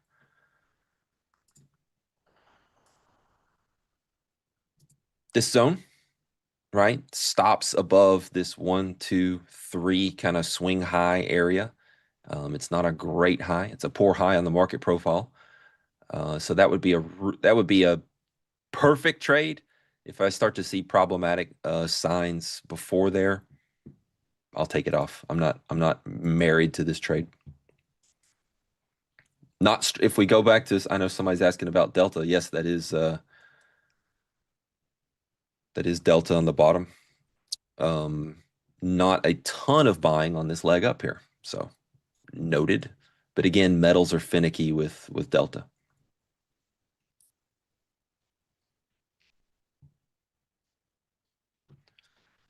I think a lot of people have been asking about the fellowship program. It's literally like an hour before they open, you're doing this. Midday, you have this meeting about this content that we've gone over and your morning trading. And it's very structured, it's very real time, it's very full time type of a program.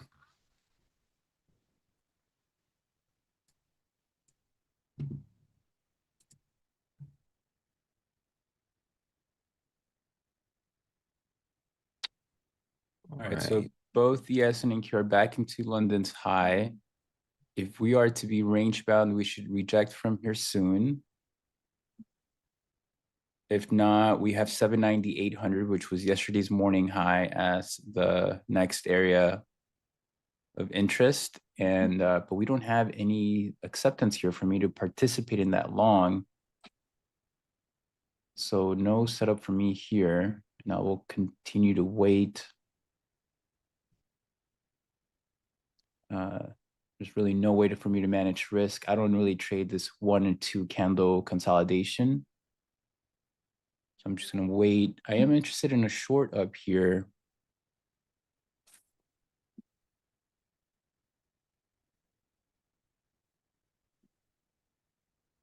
That was a good fill breakdown in both ES and NQ below the wedge sort of structure that we were on in the overnight action. Now let's see if we can, what happens when we push up into resistance.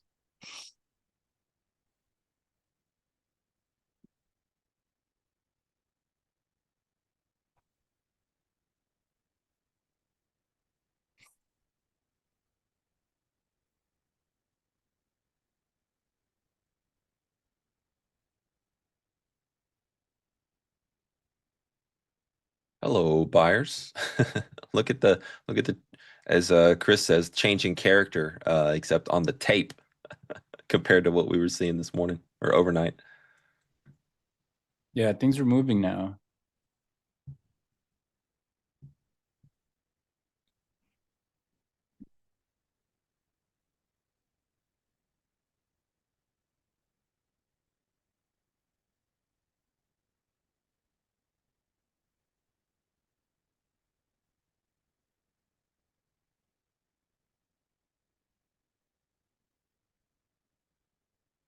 LCD trader, if that happens, I don't know. Reach out to support. We'll think about it. I haven't considered if anyone would want to do that.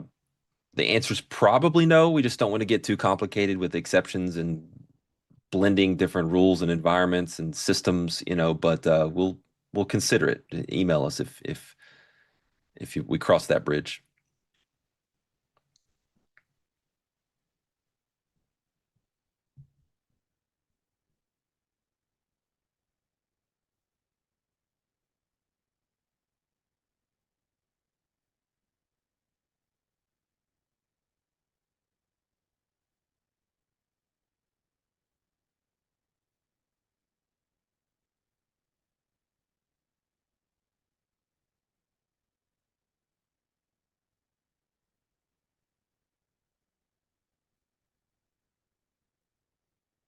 So far, we've peaked above and below And now up here's where we know if we will hold and push out or we reject back down.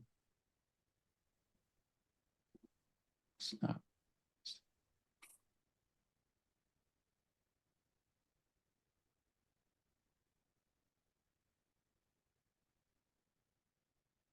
Yeah, I'm interested in shorting ES, but I need my setup here.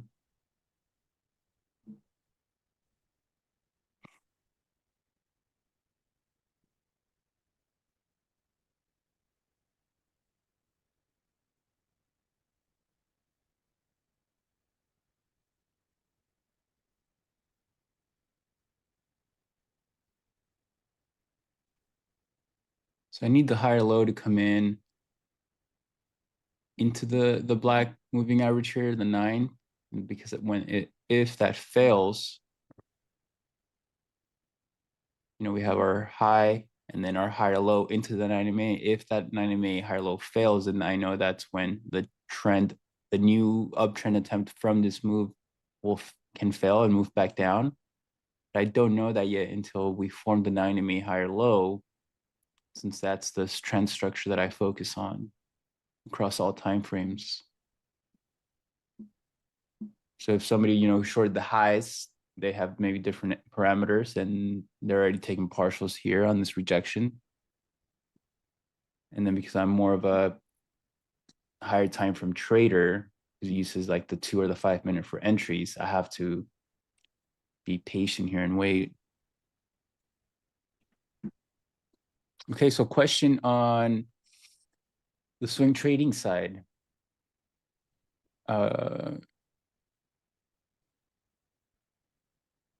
What's the 5% drawdown? Is that correct? When you start out, yeah, during the evaluation. And that can be on just on the account value, right? So if the position is profitable, but from day to day, that will remain the same 5%. Even the daily loss limit, right? Because I know that can be an issue for swing traders. The daily loss limit does not take into consideration giving back any unrealized P&L, right? Okay. So if you had a $5,000 daily loss limit and you were up $10,000 on an overnight position, and the $10,000 overnight position came back and stopped you out at break even, you'd still have $5,000 of risk for that day, for that session. Okay.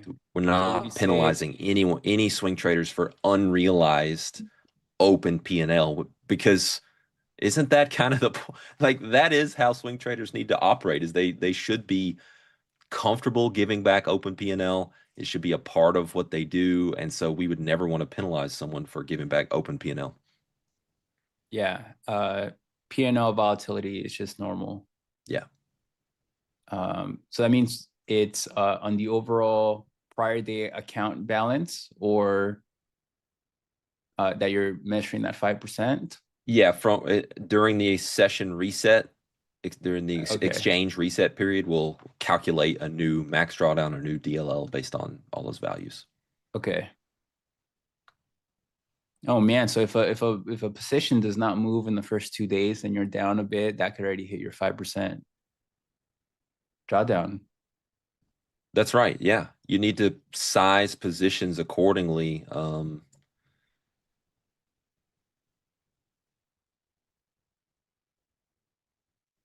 Once you're up 15K in an account, your drawdown no longer trails at all. It'll stay at fixed, and then whatever P&L you start to make, just obviously is a bigger and bigger buffer and static max drawdown for you.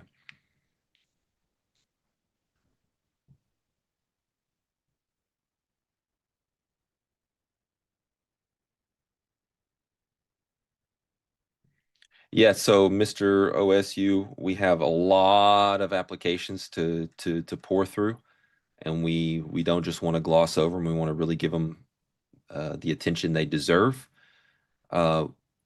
Worst case, and it very likely won't be this bad, but worst case scenario, that like the deadline for us on any fellowship applications is to have all the classes secured at least 1 month out before the program starts. So that would be the very last moment, but you'll more than likely hear well before then.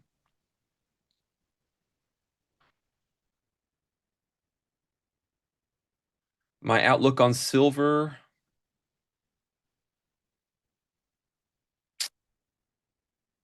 It's parabolic. We've seen the capitulatory looking top and reversal. You know, I do think that 71.80s to 90s to kind of this 72 area is the critical inflection. If that holds, I think we continue to get back on the horse in terms of uptrend. If that kind of 72 area breaks, I think we see a big reversion back down at least into the mid 60s.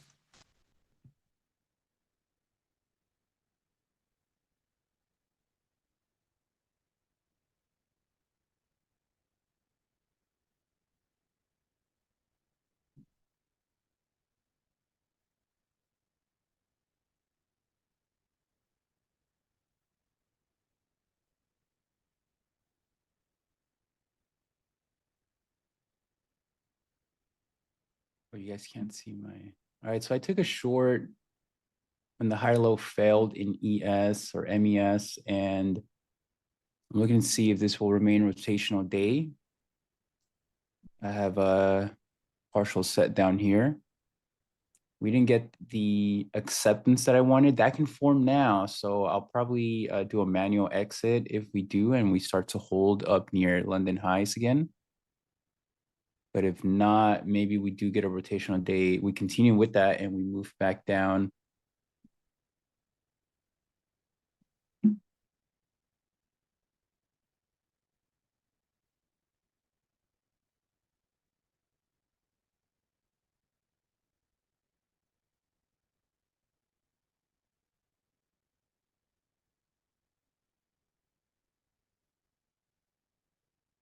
Alabama in the next phase of the playoff for they'll be playing out at the Rose Bowl.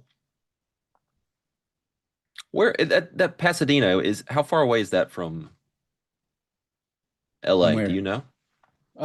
25 minutes. Oh, really? Downtown Okay, LA. okay. Yeah.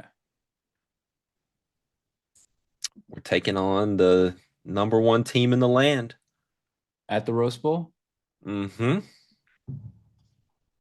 It's not a bad place. I feel like there are stadiums that are bigger. That one's, I mean, it's big, but I imagine in your area or just east of sort of Texas, Oklahoma, the big sports community. So they imagine they're bigger. Right.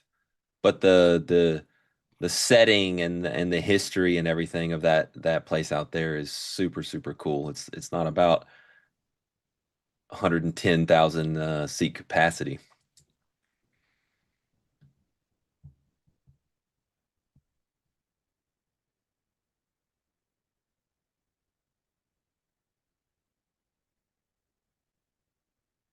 All right, go sports.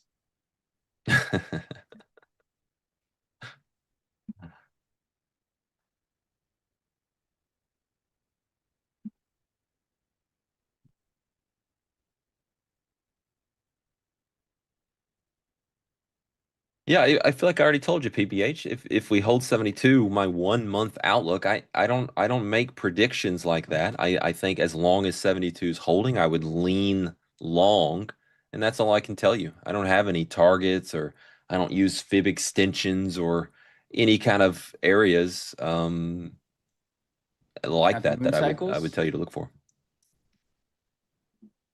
No moon cycles? Well, somebody made the point, a really good point. I think it was last time we were streaming. They were like, you realize that seasonality in a market is like solar system type cycles. I was like, oh, you're right, it is, because it's all based on like the sun, which creates the seasons. Big astro guy. Okay, so now the 5-minute failed to hold as well. The higher low, the 5-minute higher low failed to hold. And therefore, so far the initial sort of structure that we could have seen near the highs to form some acceptance consolidation was not there. And from that perspective, we are in a rotational day, because we should have formed acceptance and then broken out higher if we were to continue higher. That can happen now eventually, of course, but after that first reversal back up, we did not form that structure, and therefore, I got short.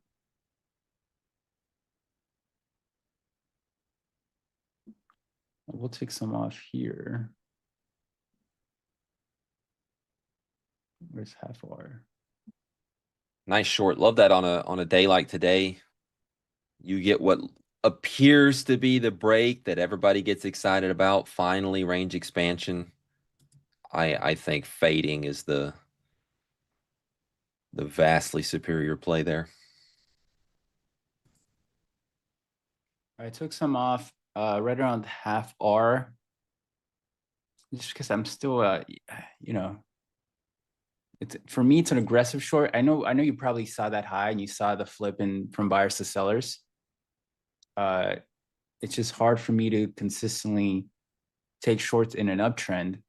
But it makes sense here, right? Rotational, it's a weekend, it's a holiday week, low volume. It's one of those things where, like, the rules where you then start to bend them a bit. But any other day outside of like the short holiday week, I probably wouldn't. Yeah. Especially near all-time highs. I just, from a swing trading background, that's a big no-no. All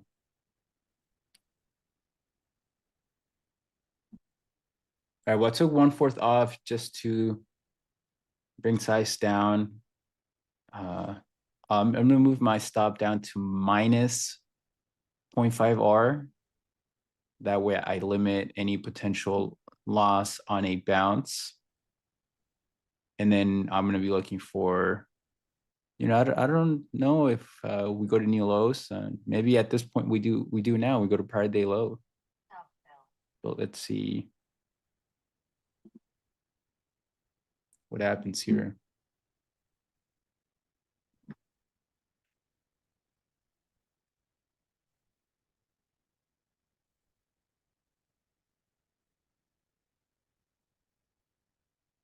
Okay, let's see if the rest pays me here. Now at 1 R, let's see if we go for new lows.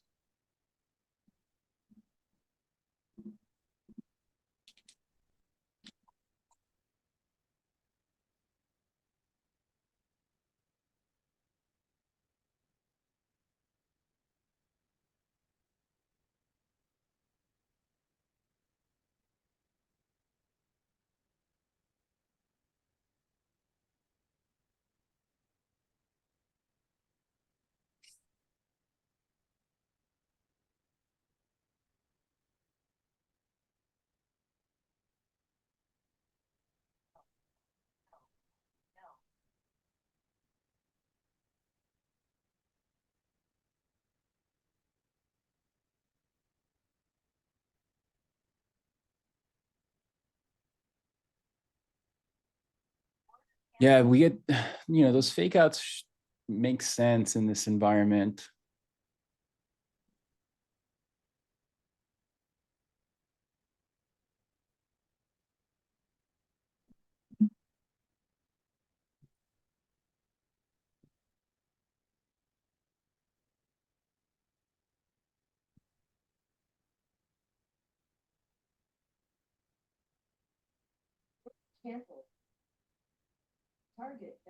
All right, I'm out some more around 1.3 R on that push to not a new low. Well, is it a new low?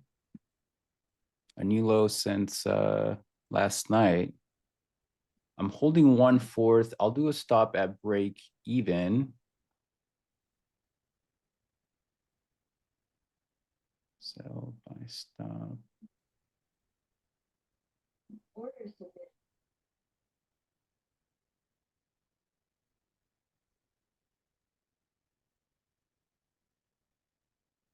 right, so my stop is at break even on the rest. We are rotational, so we can bounce back up, but I'll give this last 1/4 the opportunity to see if we go down to prior day low now.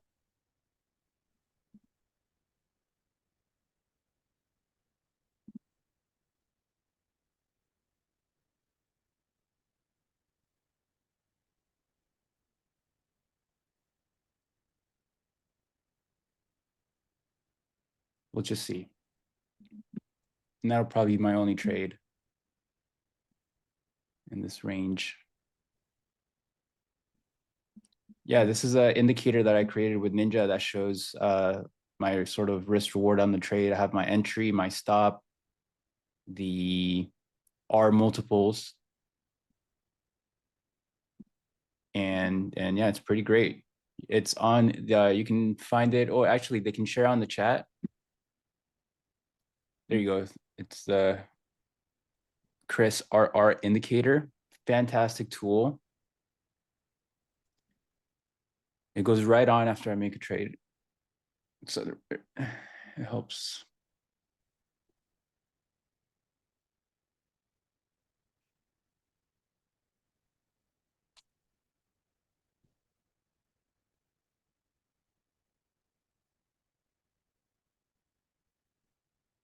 All right, so we're at a spot where we can either reverse back up and continue the range, or maybe at this point again, form some acceptance, bounce and reject, create a lower high on the potential bounce, and that'll tell us that, hey, sellers are moving down from here to here. And then we can go lower and go for that prior day low that everybody's looking at. But we're getting that bounce now. We're seeking a lower high. And just how we were seeking a higher low earlier in my comments, higher low, to then see if we could form acceptance, it failed and brought price back down. So can that happen again here from the opposite side, right? The inverse. Bounce into the 90 MA in black, create a lower high, reject. If it rejects, then we know that it wants to continue lower. If it fails, meaning it fails to reject, then we just, that is confirmation that will remain range bound, right? Because price is not respecting the moving average to create a higher low or a lower high and continue that trend away from the range. Therefore, if it doesn't matter to price, then we know it's going to be range bound. See your video. Thank you, Pat. Hey, have a happy new year. My uncle texted me yesterday and he's like, Merry Christmas and all that. Anyways, I thought it was so funny. I just got tired of saying that probably.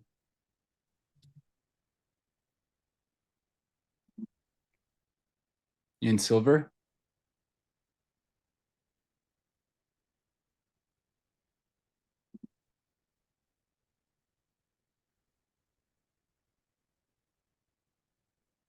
Okay, so I get to focus on swings again now. So let's see what these things are doing.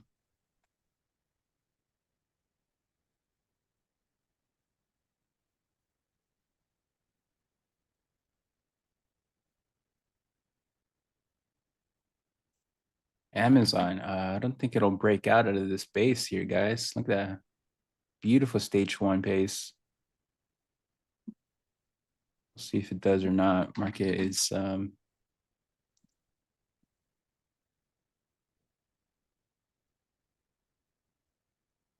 bit toppy here.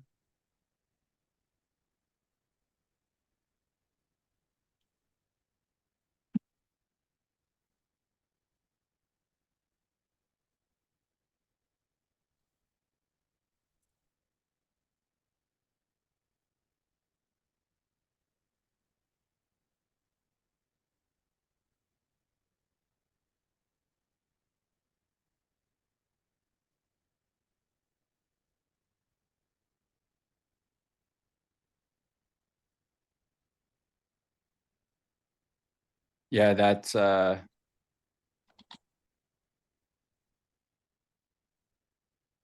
Industrials are taking a beating. Cyclicals are weak. And if tech rotates back down, then we can finally get that breakdown to prior day low.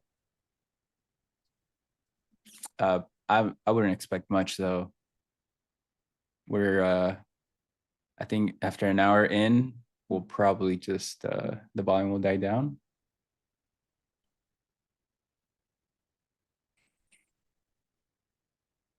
In my view on the S&P here, it's like open in the middle of prior session's value, go up, test the upper edge, trade back down, test the lower edge. A tale as old as time. Unfortunately, silver was a bit sloppy down in this region. I tried a handful of times to kind of catch the long, and then would get a scale, and then stopped on the remainder. And so looks like it's going to go to our target area without me here, but can't catch them all. Got a little choppy in this region. At the moment that S&P got clean and started trading nicely. That's why multi-market is good. You get some markets that are moving when others aren't.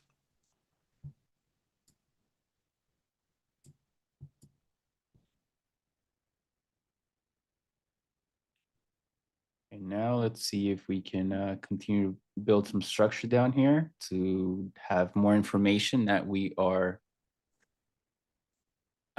going lower. If now we're going to bounce right back up and continue the range we're in, and that shouldn't surprise people. Where's the indicator once you downloaded it? It should be explained there on the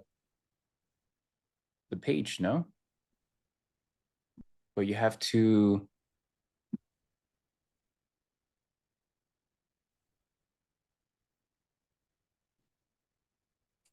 see you import it,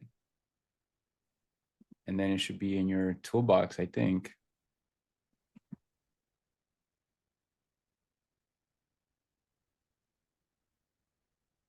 Oh no, it's not in the indicators. It'll be in the drawing tool. You go to all the way at the bottom, it's risk reward plus.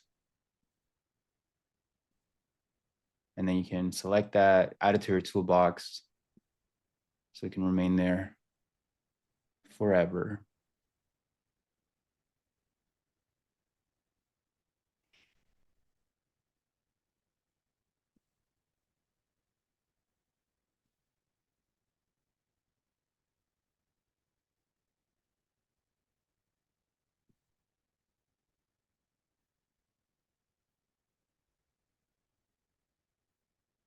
Hey, is your first fellowship starting January 1st? Or I think you said quarterly, so it'd be March? April 1st. Okay.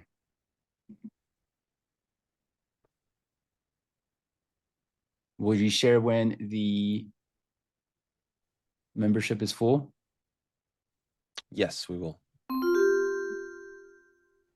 It's when the like in the drop down, you can choose up to a year out, right? So April, July, October, or next January would be your options. And once those become full, they'll get crossed out. It'll take a while for the scholarship side of things because we have to review and approve all of them. But the paid one it'll show when it's full right away.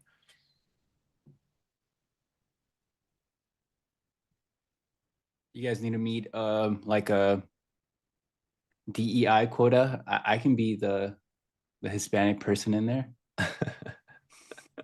You need me in there? That's funny. I can be the face of it. That's pretty much that. Starting in the industry, I was the only young brown kid in a room full of older white people. You're gonna manage my money? Yeah. Get out of here.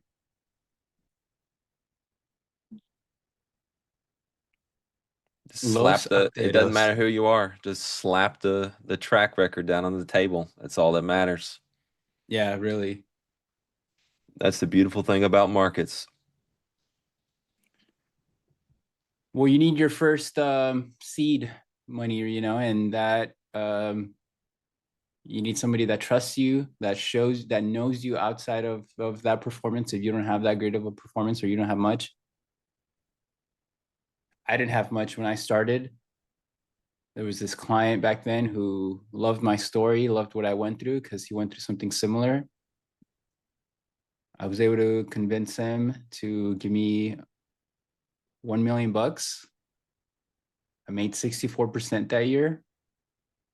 And then we developed a great history since then. Nice.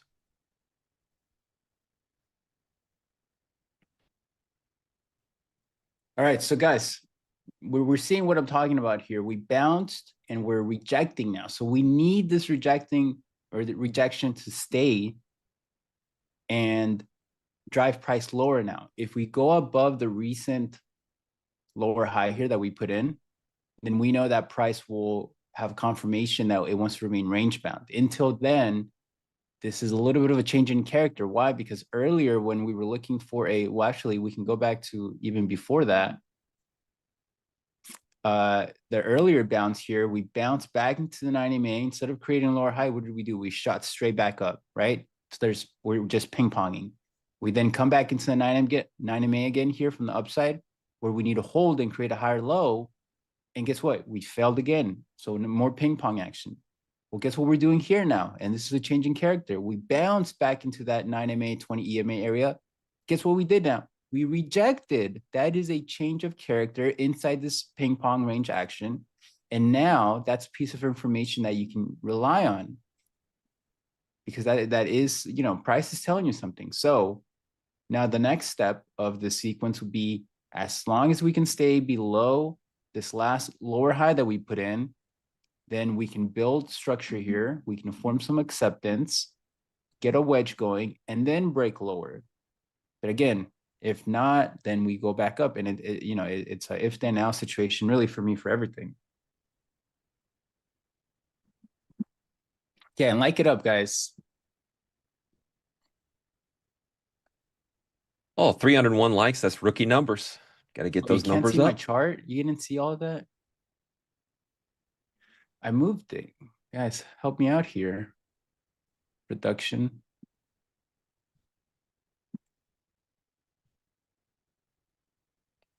Okay, so I'll explain that again. Sorry if you couldn't see my chart. Merritt will have to hear me again. I'm just so sorry for that. All right, well, you can see that now. I'm gonna go get some coffee. You do that. I'm putting you to sleep. Gosh. Okay, and there you go. They helped me out. Okay. Just nailing the hive day with the shorts. Yeah, I'm that's super not interesting to me. I love it. So, anyways, guys. You guys have healthcare? You want to take that one first? Listen, I've got through 2 kidney transplants. What do you think? Okay. I wouldn't be here. Okay, so ping pong action, and I think I talk about this a lot when we're in a range bound structure. Let me draw the range here.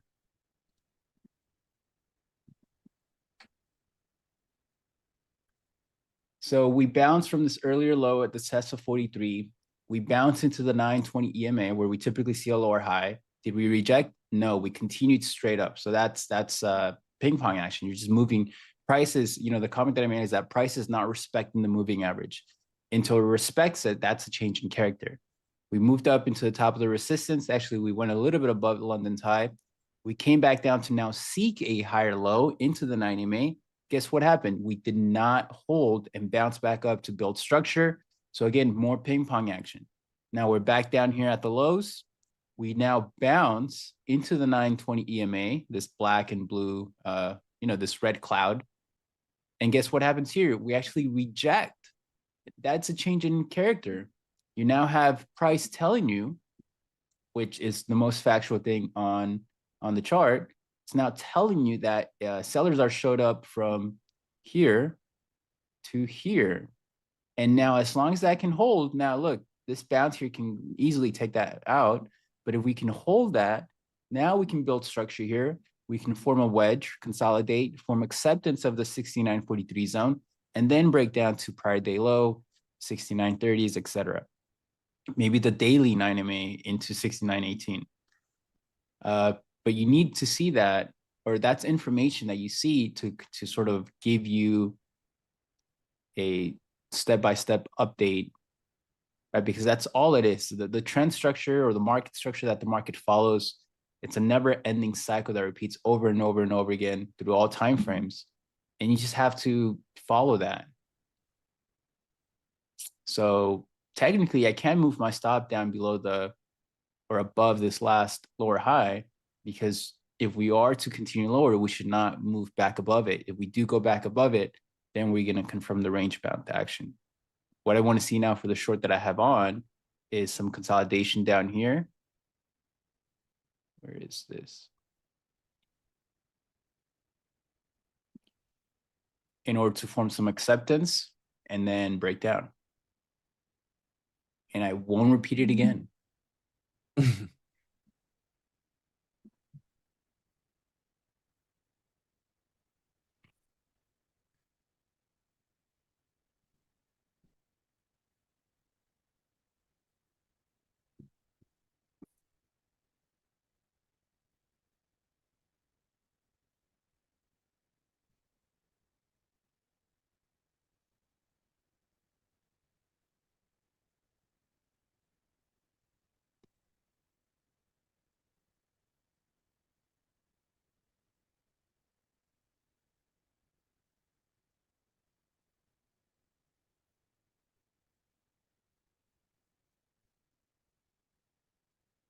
When the healthcare bill comes, not sure if it's mortgage or healthcare.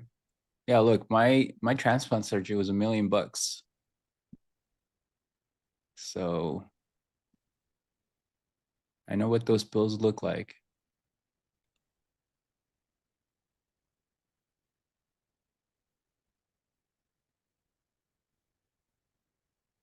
Yeah, guys, let's get those likes up. We're at 930 viewers now.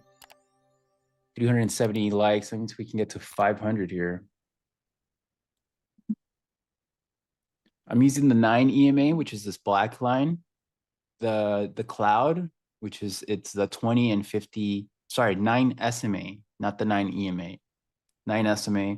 But for the cloud, the 20 and the 50 EMA, those are EMAs.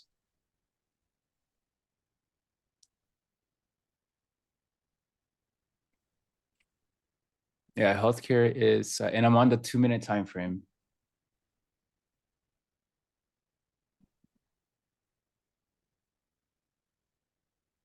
I wonder if Delhi's back in the crude swing long. It kind of looks, it's perked back up again after taking out those lows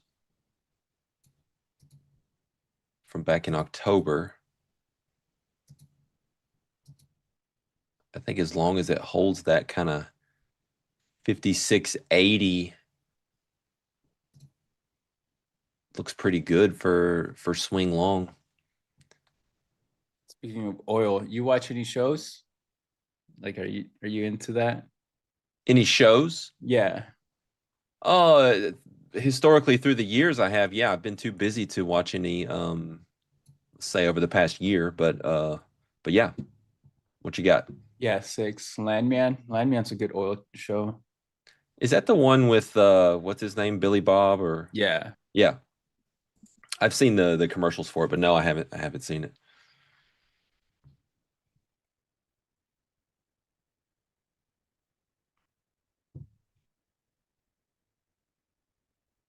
It's a good one. S&P not doing a good job of bouncing here. Yeah. It's what we want to see. So let's see if we can go down to prior day low now. 69.36. We have the daily 9MA at 69.18, which would really be the big main target if we do commit to this breakdown.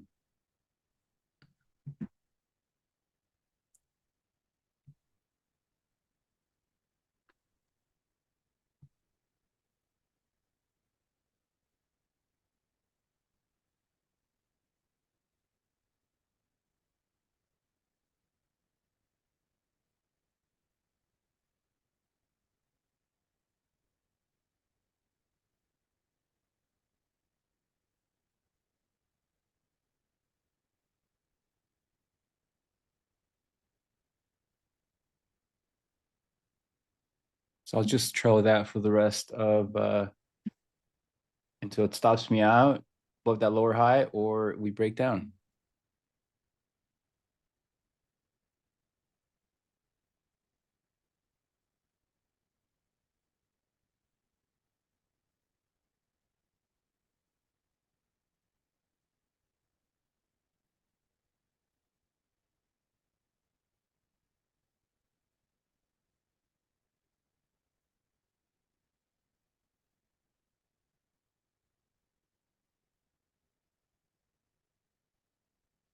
Are you staying local or with your family for New Year's? Or are you going somewhere?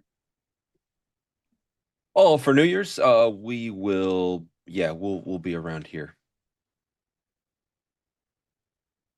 What about you? I am a single father of 2 this weekend or this week. Huh, For my the pups. yeah.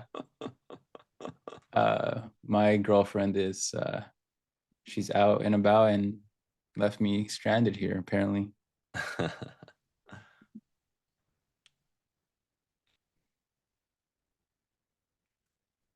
right, so we have new lows for ES, not NQ. There's still some strength in tech. We have cyclicals like Dow. Financials weak.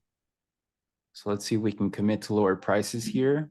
But so far, everything that we wanted to see is happening. Any second bounce that we get, we want to see another lower high. And then that's after that, set up the breakdown. We'll see though.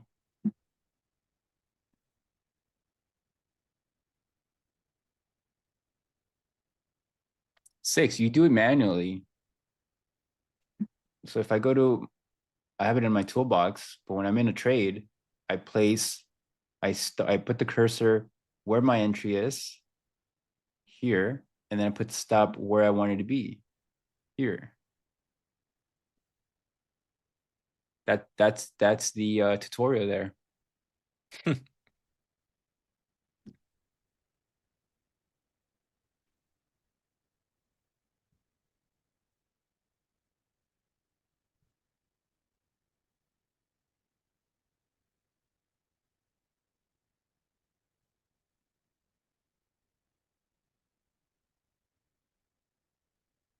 Hey, thank you, Mirinda Ucas.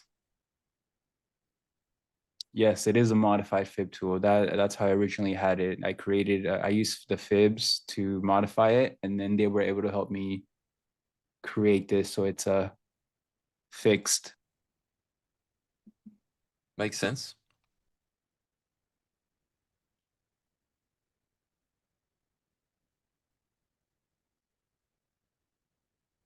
All right, well, not much to do here. Bring out the eggnog, Mr. Black.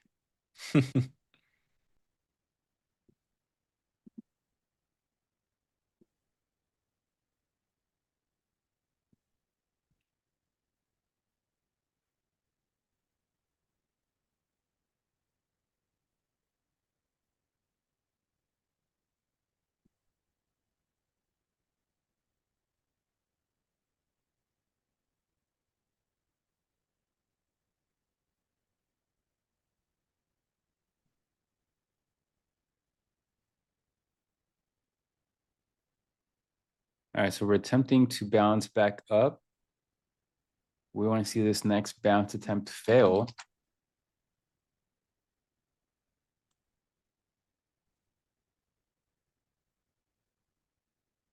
If not, we'll probably remain range bound, which I think we are.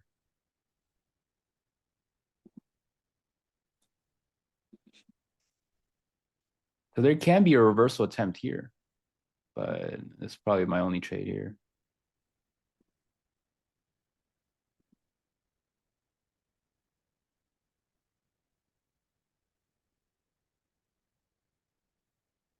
Yeah, it would make sense if we ran from one side of prior value to the other and then kind of dried up into Fed minutes. Yeah. I just probably low probability action. Just focus on the first hour, maybe 2 hours where the real volume is in, and that's it. Call it a day.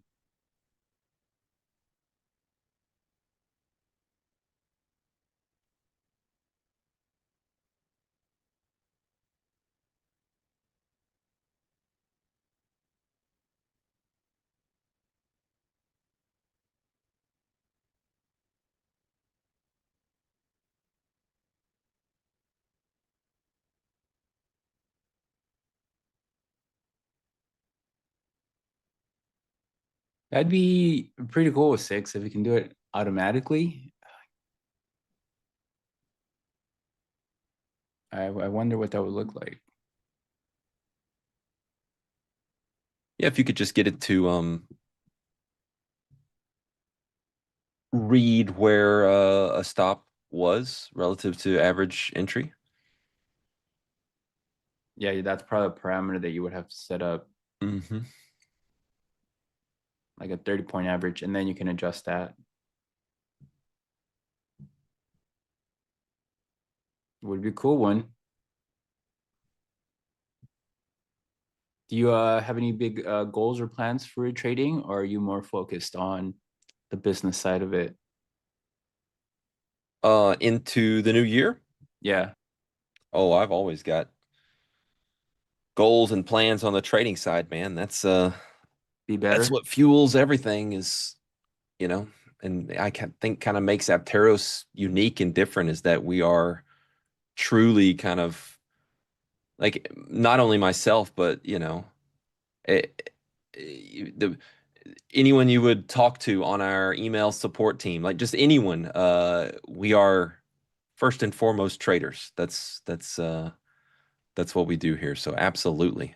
I don't I don't tend to share my those kind of goals publicly, but yeah, man, absolutely. This is the time you want to be taking, guys, to get ready to hit the ground running. Don't let the year sneak up on you in terms of your trading and what you want to accomplish.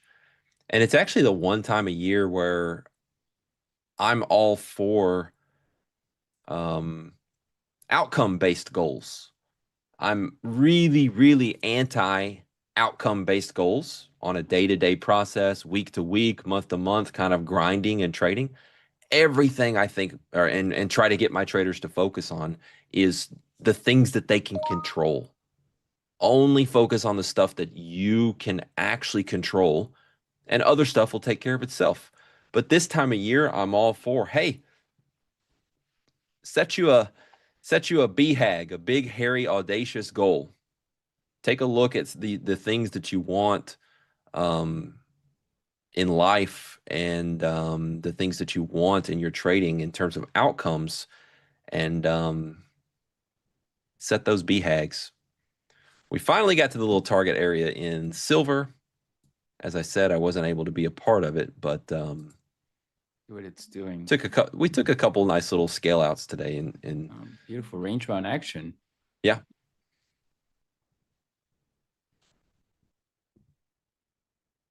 Yeah, you did what you had to do, and you made your money. No need to stay.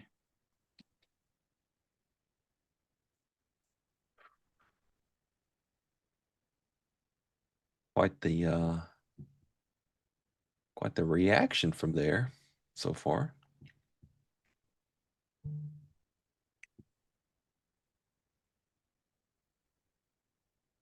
S&P still unable to really, buyers unable to really put anything together. Yeah, let's see if we can get to that prior day low. Probably tag it. So close. Mm-hmm. The real test, if we do see lower, will be 69.18. Unless we trigger some sort of fell breakdown here shortly, and then we start a mean reversion move back up into minutes, like you said. Los minutos.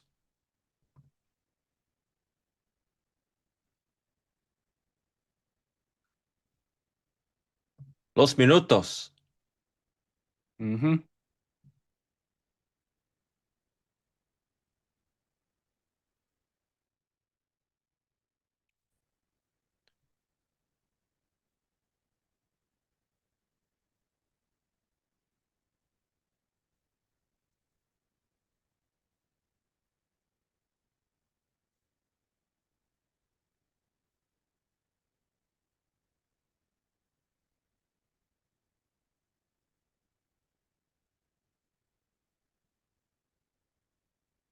I do have some of that. Let's see.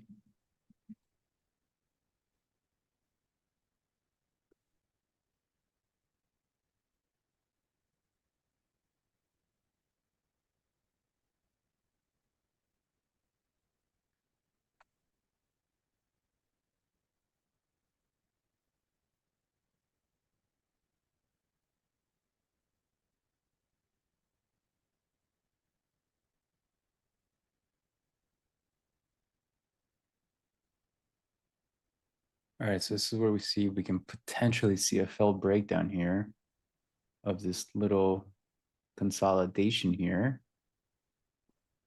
Same for, I don't know why I have this up, but same for NQ, this little breakdown here. We have a new lower low, lower high. And if we fail to produce lower, then same as my earlier comments, we're going to bounce right back up. And then that will probably trigger the move back to the inside of the range for both ES and NQ.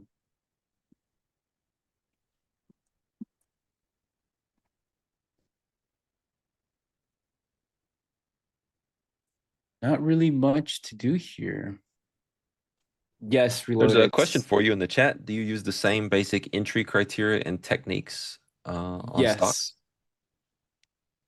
I trade the same way. Behavior and price is the same across all time frames. I will say that I do hold longer in swing trades because unlike ES or NQ, where we typically see where we typically see, you know, a lot of range bound action, even with that range bound action, leading stocks are still leading higher, right? It's the weak stocks that are trying to bring price down. Leading stocks are trying to lead indices higher. And that's why you get this chopper consolidation, because it's a basket of stocks. And so, you know, the S&P can go up 2-3% while a stock goes up 20%. Yes, it's everything's fractal related. Blue Shark asking about, why would buyers step up, this, things going on the macro scene and whatnot. I mean, first of all, you got to decide if you're a big picture macro theme investor or if you're a trader, because these are two very, very different things. For traders, which is the only one that I can speak to, asking why is always the wrong question. It's always the wrong focus. Always. Why is this happening? Where can I go on the internet or forums or Discord chats or wherever and find out the why? Why is the market up? Why is the market down? Never do that, is my advice. Never. Why does that matter? Mm-hmm. What matters is, are your parameters being triggered? Yes or no? Yep.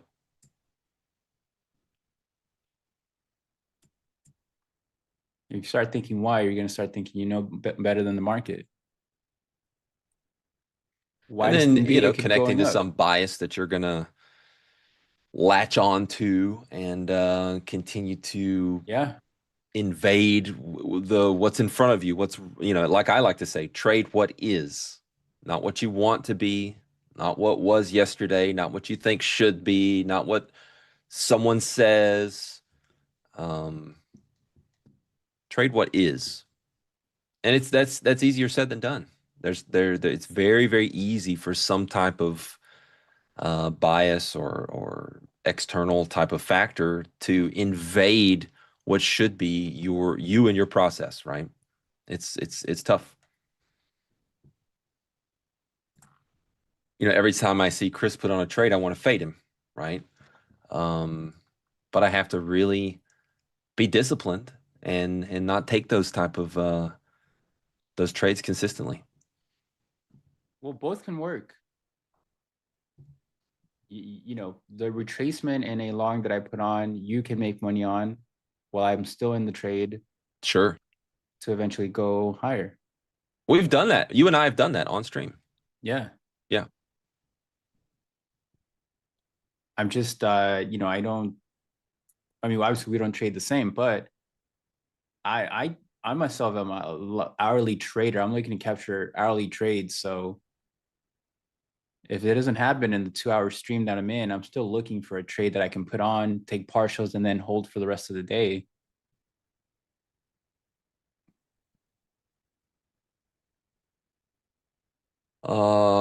Irvin saying that they have a hard time knowing when to take profit when they're up heavily. I end up losing a good portion from holding too long with the expectation of more profit. Any advice? This is one of the most age-old questions in trading, quintessential questions in trading. The other one would be, how can I tell when a trend is going to I should take trend continuation trades versus fade, right? And the answer to your question around trade management and the other question around trends versus mean reversion or whatever is that there is no answer. Really, there is no answer. When it comes to trade management and taking profits, I actually have grown to like teaching it from kind of a weird place. Which do you hate less? Is one thing that I talk to people about when it comes to trade management, because two traders could get in a trade at the same time, and how they manage that trade is pretty much entirely going to categorize them as a trader. You and I could both enter a trade at the same time. You could be looking for a swing and I could be looking for a scalp, but the entries could be the same. Yeah. The timing could be the same. Trade management dictates who you are as a trader. So decide who you want to be as a trader, and know that, number one, trade management, with the benefit of hindsight, will never be perfect, period. You could never put together the perfect moving averages or VWAPs or order flow or anything, and then every time once you're reviewing a trade in hindsight say, yep, see, that was the perfect exit based on how it played out. I didn't stay too long. I didn't come out too quick. It was a perfect exit. This does not exist. So you have to decide who you want to be as a trader. And part of that is answering this question that I'm getting to. What do you hate more? Having a trade that has a lot of P&L where you end up giving it all back? Or number two, do you more hate coming out of a trade to book P&L and having it go on and continue without you? Which of those trigger you more, get you off balance more? Go with the one that doesn't. Go with the lesser of the two evils when it comes to trade management. And then do not forget the first part. It's never going to be perfect. Trade management cannot be perfect, will never be perfect with the benefit of hindsight. It can be perfect in terms of you executing it according to your rules. If this, then that. If this, then that, right?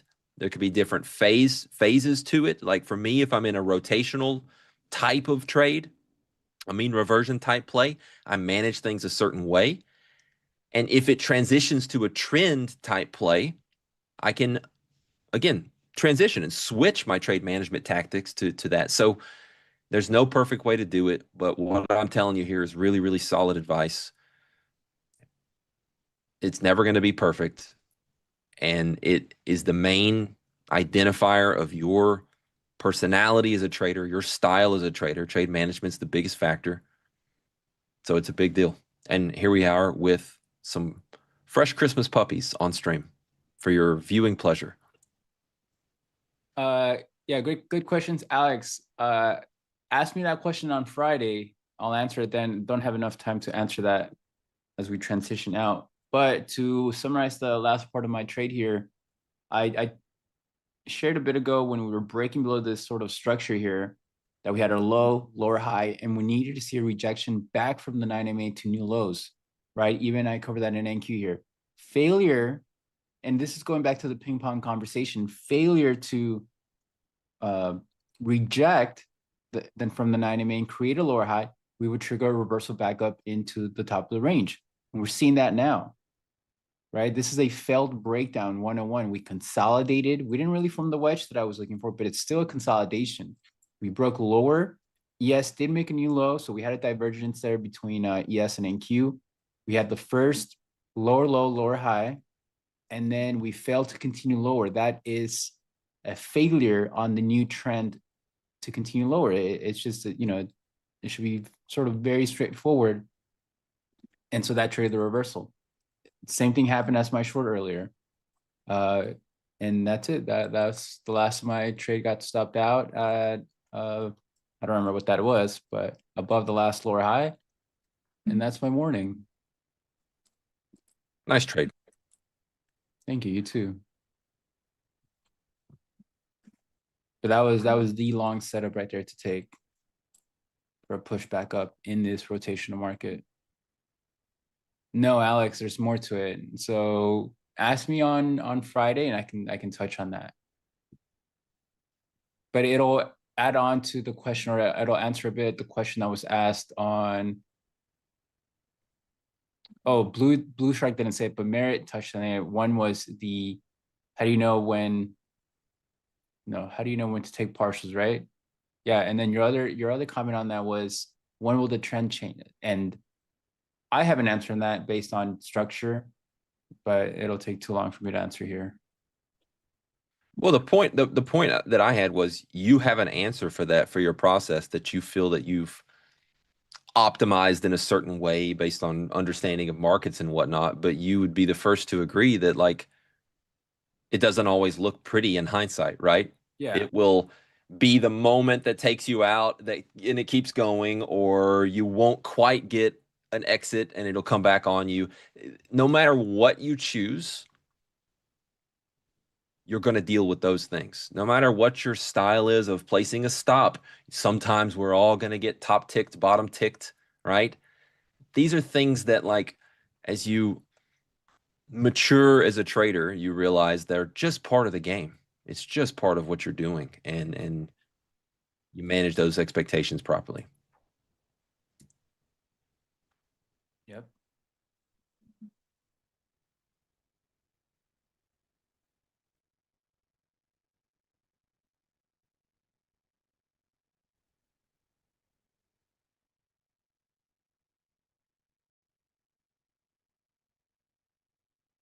Hey, thanks for joining us, Peter.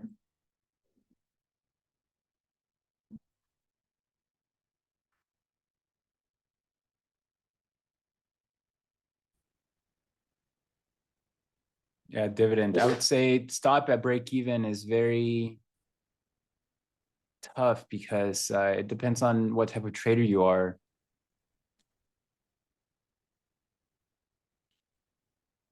Like, I think about the daily candle that's taking place. If we're in an uptrend, then we get a pullback, and I'm buying that pullback low. Usually that's the low of the day. So for my approach, it makes sense to put the stop at break even and not let the daily candle expand, and I'll participate in that trend. But if you're a mean reversion counter trend trader, well, guess what? You're going to short a big daily candle expansion, and your stop at break even will easily get taken out. Yep. Yeah, CK. And that's my go-to. It's bullish reversals in an uptrend. So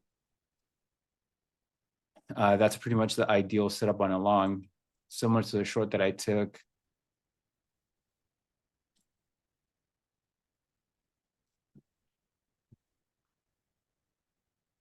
But it's not a close above the 9 SMA. It's the lower high. It's the wick of that lower high candle. When we get above that, we confirm that we are not continuing lower. And the range band continues.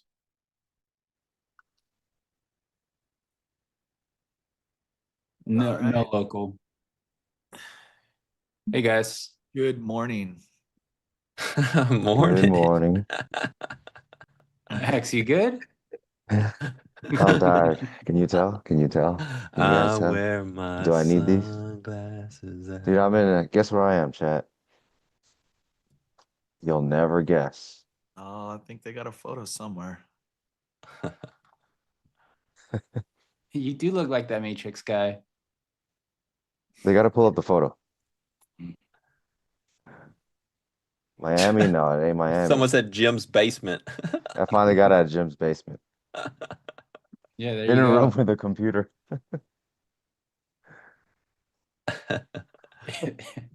You trading Yeah, I'm in from the Vegas. Matrix? I'm in Vegas, chat. And I'm really tired. So I forgot to bring a hat for the stream. So we're doing this now. Well, I gotta hop off, guys. Good luck. Same. Take Tear care, it man. up. All right. Happy See New you Year, guys. guys. Yeah, Yeah, Happy New Year. Year's. Happy New Year, guys. Merritt, Happy New Year. New Year's. See you guys Same. next year, right? Everybody take care. Yep. You guys in the chat, take care, everybody. See you guys. Bye-bye.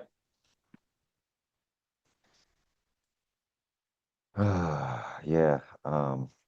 Sleep, not enough. So I'm like, well, I don't have a hat to kind of hide behind. So You don't got one laying around? this is what it's gonna be. I didn't even, I didn't even do anything crazy yesterday. Just not enough sleep. But I bought this thing here, this mic mini. How's the audio? Good. You can are you it's obviously that's connected to your computer. Yeah, at least I would think. I've never even messed with one of these before, so I hope the audio is good. Where's my hat? They're all at home. Yeah, on stream I'm always in a hat, but when I'm not on stream, I think more often I'm not in a hat. So I know, surprising. Didn't think to bring it, and then I realized, wait a minute, gotta stream. I even got a new laptop to stream.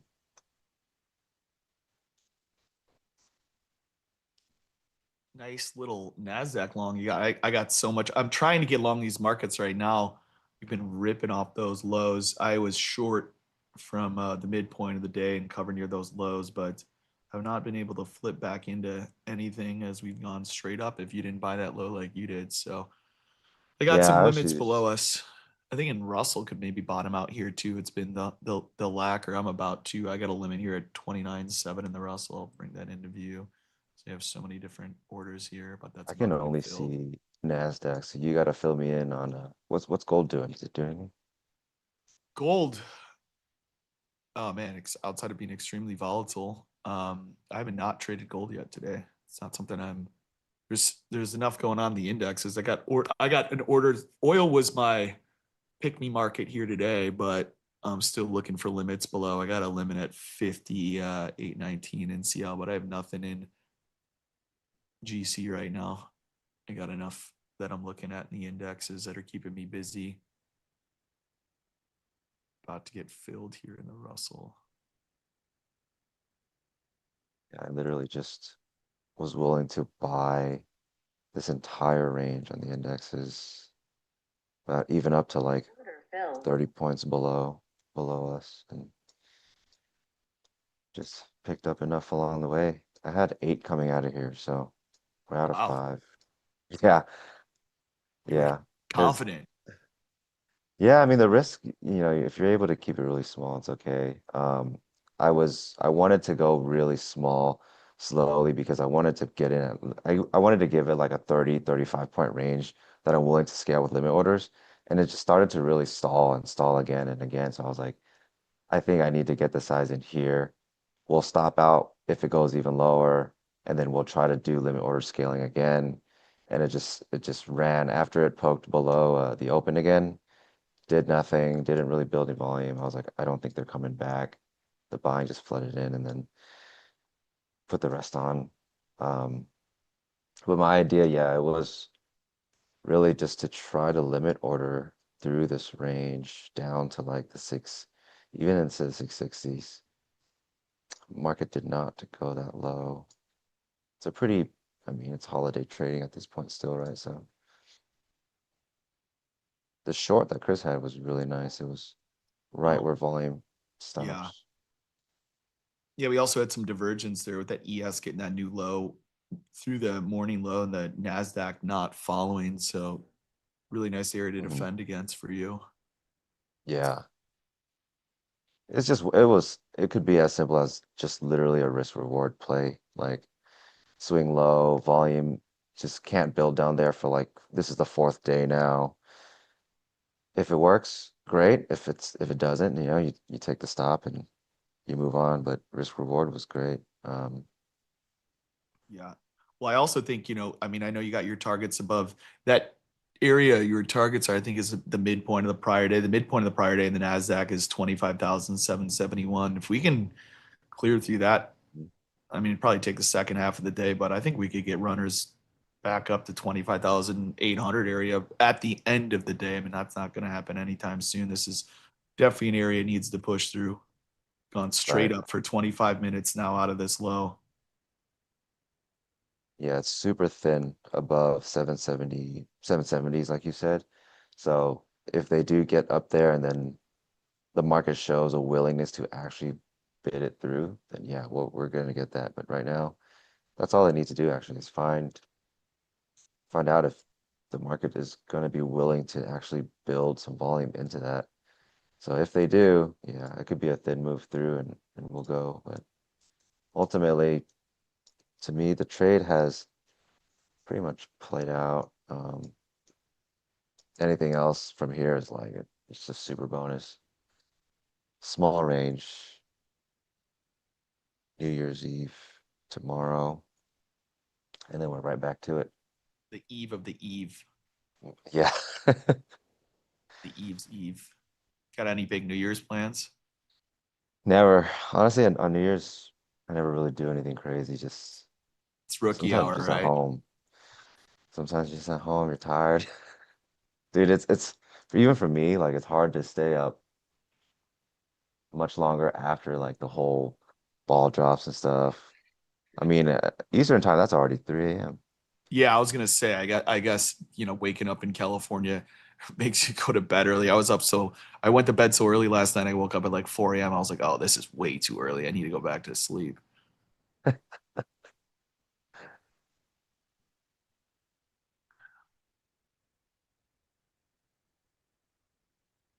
see here. Where is my chat? I can't even see the chat right now. Yeah, we had a nice, I mean, that was great. That I had a level here at 69.4075. And then yesterday, the level I was buying, I was on stream. It was like this 25,623. That was a low of the day here in the NASDAQ and the ES. I was hoping we'd get down to 33s, but we never got there and just pushed higher. Got that 25-minute cycle up and stall. Just 1, 2, 3, 4, 5. Very standard. But I'm playing catch up with the weak market here with the Russell. That is the only thing I am in right now. Outside of, I got some. If we can pull back to the mids of these legs, I'll look to take these indexes and maybe join you. But outside of It's being actually long, pretty tough to get anything right now on indexes, yeah. It was either you were lucky enough to get active while they were trading that swing low, or it's going to be really hard. yeah, that's exactly why I shifted to the Russell because I figured if this is a deeper swing low that the Russell maybe has finally exhausted, although it has been the weaker of all the indexes here for many days. I feel like that's all I ever hear about the Russell. You sell it or don't do anything at all. Yeah, when she starts moving short, it is a great market to just follow that move down.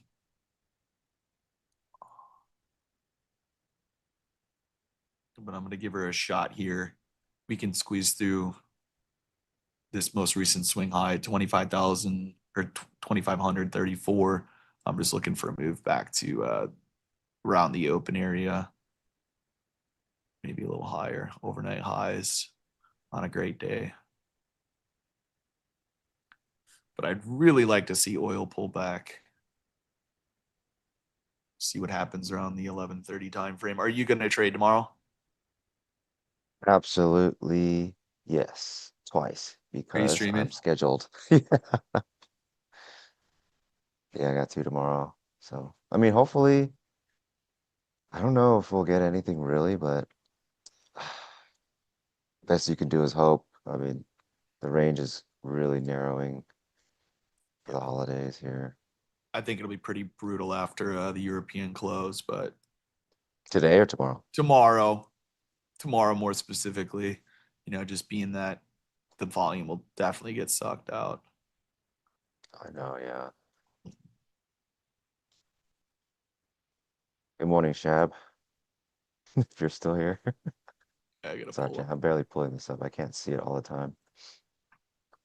I gotta pull up the chat. So many things going on right now. Jim, I am not at the Aria. I am at the Venetian. And for anyone coming to look for me, I'm going home after this stream. You're in Vegas. Yeah, been in Vegas since Saturday. Ooh. You play poker? No, I don't actually. I mean, I play it like if it's like casually with friends, but if someone asks me if I'm a poker player, absolutely not. Is that a bathrobe? This is Venetian's robe, yeah. Nice, nice. Can you give us a tour of the penthouse or Yeah, yeah, I got a big suite upgrade. I think it's like 1300 square or something like that in here. If I didn't have like three things connected to the laptop, I could probably spin it around. So everyone can see. I got this cool painting. do you travel with extra monitors? Just one. Yeah. Yeah, that's where like the zoom is right now and stuff. Yeah, I've done that before and I've cracked them twice trying to pack them in. Like you really got to box them up and I need to get new ones. I don't know. I see like they have, oh, like actual portable desktop ones. No, these are like the small ones you get on like Amazon. But I mean, apparently they have like 3K portable like 15-inch monitors now. So I'll look into that for sure. Buy any watches? No, no. I did take, dude. Let me tell you guys, there was this crazy risk reward play, right? The book. I don't know. My buddies, they all love to sports bet, and they know I don't sports bet. And so they're like, dude, you got to do it. They're offering a $250 bet match. So I was like, if I give them 250, I get 500 leverage. They're like, yes. I was like, okay, well, I um I threw all of that on the Eagles money line, and then I had my wife go sign up for another 500 Eagles money line. And then one of my friends was like, "Oh, I'm only going to do like $100." I was like, "All right, I'll get your other 150, which is like 300 leverage." So I think I had like 1300 leverage on Eagles money line that paid out. I think it was like 22, 20, something like that. the gateway drug. That's funny. No, I don't really play cards. I never go to rivers. I don't have the time to there is also a new casino getting opened in Chicago pretty soon, so Mm, that'll be interesting. Although they've closed some gateway drug. serious arteries of traffic to make that happen. Yeah, I don't know. Dan, I see it a lot too, everywhere everyone says Vegas is dead. I have not had that experience for the last however long they've been saying that. Um, I could tell you Venetian is sold out for sure. Well, it is also New Year's. That's true. And it's like break from school, so like the families can bring their kids along for a family trip. So there it is. Yeah. Vegas local. I try Stressful not Eagles. I try Yeah. not to go to You watched it? Vegas. I went there You for much? 20 days straight one time. Dude, that's insane. I think after three, I want to go home.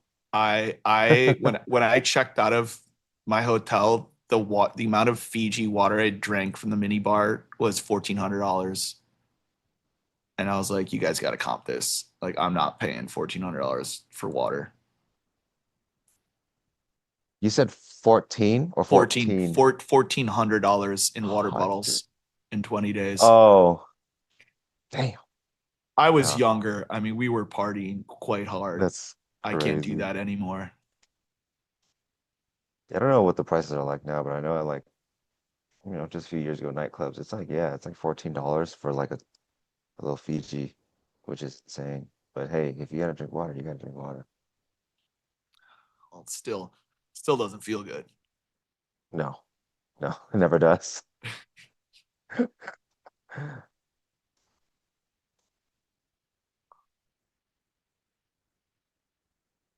Yeah, no, Chad, I didn't know. So the bonus when you win, um, they actually let you cash it out. I literally just cashed everything out. No more sports bets. Unless they give me another leverage match. It's like a 2R, right? It's just a 2R trade. Go bet on black. Keep it rolling. Yeah, some of them did do that. It's just a natural thing. No, no blackjack. I only played craps and baccarat. Baccarat boy. Mm-hmm. Did you do any of that during your 20 days? Yeah, I mean, I played blackjack and the occasional craps and roulette, but I feel like being a trader, I don't get excited to win money and I get really mad losing. So it's not exactly my favorite thing to do at any because I'm just pissed if I lost money and then if I win money, I feel nothing. So I don't get excited to play any games. It's like way less enticing, right?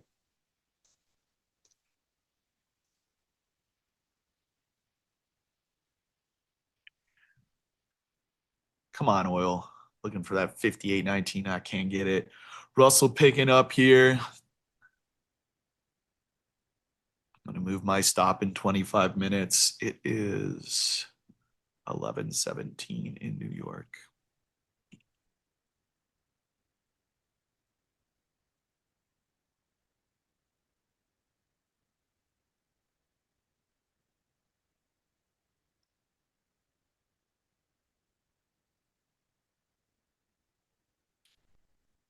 Yeah, the shows are more interesting to me at the Vegas than like the clubs or I mean also the food there is just incredible.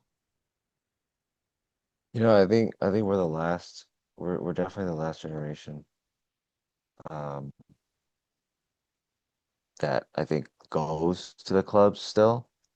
I don't think the newer generation, if you're in the chat, you can clarify. I don't think they are willing or as willing to spend the amounts that our generation was willing to on alcohol, which is like super overpriced at the club, right? Yeah. Yeah, I think the last time I did go, I don't know. I think it was earlier this year. And everyone is our age for sure or older. So I don't know what Vegas is going to do about that. I feel like they got to be That priced out of it too. it's possible too, yeah, possible. I mean, you're talking like on the bigger clubs like 3K minimums. Right. Yeah. Half of that can be water.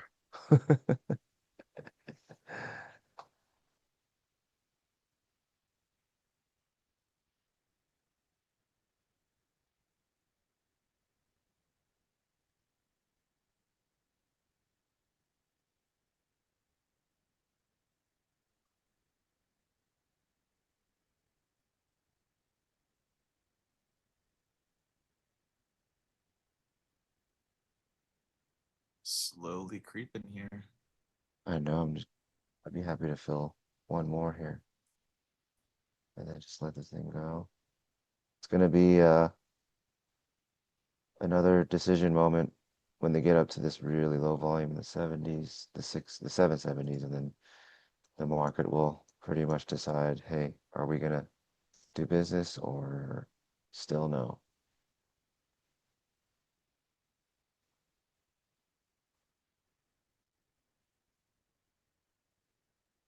Bitcoin looks like it's going to finally break out back towards a higher daily resistance level, up towards maybe like 93K. We're getting on a fourth or fifth test of this $90,000 level in Bitcoin, and we continue to make higher lows. So I wonder if we get a end of year squeeze up to 93,000 in Bitcoin. I'm currently trading at 89,800. Could definitely see What was that the get to- high? Did it ever hit like 140? The high is like 121. Hmm. I still think it's in a higher time frame bear market, but we may need to pop a little more and trap some longs before moving lower. We've been sideways for a few weeks here.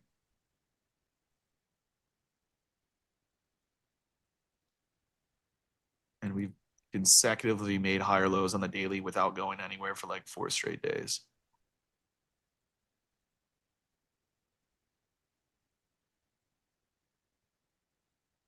Let me see. Is my chart frozen? On stream?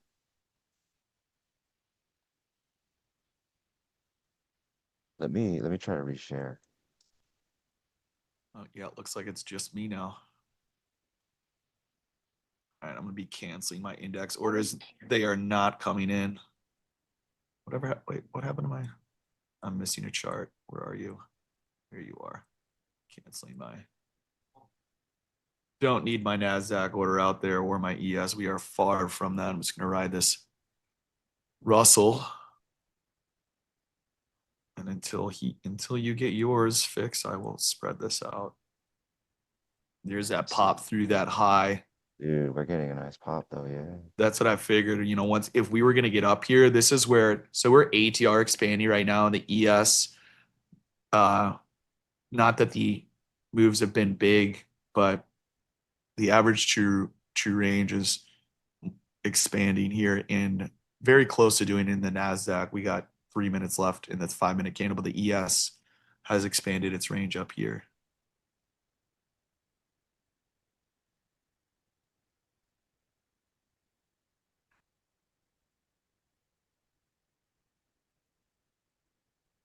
So I would, for the NASDAQ, I mean, I think, like I said, I think we could rotate above that, maybe even all the way up to 25,860s for me be where we're going to, because all of this move here, which is basically yesterday and today, we're pushing above that close high yesterday. Right now, if we can hold above it, we've had little to no pullback this entire rally. This is the midpoint of the prior day for both index. The midpoint of the prior day for the NASDAQ is 25,771. And it's a 6960, which is right where the ES is. So that's the middle of the day, the middle of yesterday. Yeah, I don't have anything until around like 8:50, 8:55 is where old volume starts up again. So yeah, I think this can definitely push. I just hope that it does before taking me out of the runner that I'm in.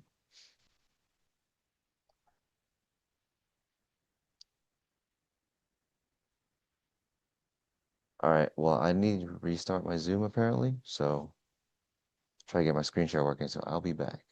We're losing a soldier. Just got long the oil market. If we don't hold here, I'm expecting 5804s, but this has been, and yesterday I said it on stream, the market I really wanted to look for a continuation trade. My assumption on this long would be new highs of the day. We've gone pretty much nowhere since the open, but if we can hold here, then I'm looking for new highs. If not, I think we get down to 5804s. put some orders in. Order submitted. So, Alrighty. I'm gonna set a timer for 25 minutes. One of the things I like to do when I get into trade, just to kind of tell me what the reaction is, which puts me out to 1150 on my CL trade. We are so back. There he is.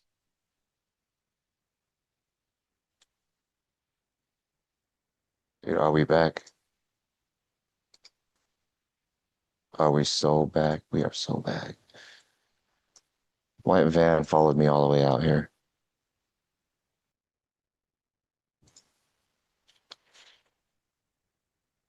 With the runner. They don't want you to win. They don't want you, they don't want me to win, man. The Vegas is trying to shut down your Wi-Fi because they're mad you took the 500 free roll. They're listening in. They're like, you heard him. He's at the Venetian. Cut the Wi-Fi. If he's gonna win on our tables, we're gonna make sure he loses in the market. Yeah, Bach's been good to me. I've been playing Dark Side Dice, which is playing the Don't Pass, which is looking for the 7. That's been good. Yeah, there's a funny story. Yesterday, me and my buddies, we started doing that, and we just couldn't lose. And so, obviously we're tipping the dealers too. Everyone's happy, everyone's hooting and hollering, but it's just me and 2 others at the table. So everyone's like, oh, what's the commotion? They want to come look. And they're thinking of playing, they're going to cash in chips. And then they see what's really going on. They're like, oh, hell no, I don't want to be here. It's just 7s over and over and over again. Set a point, 7. But it worked out.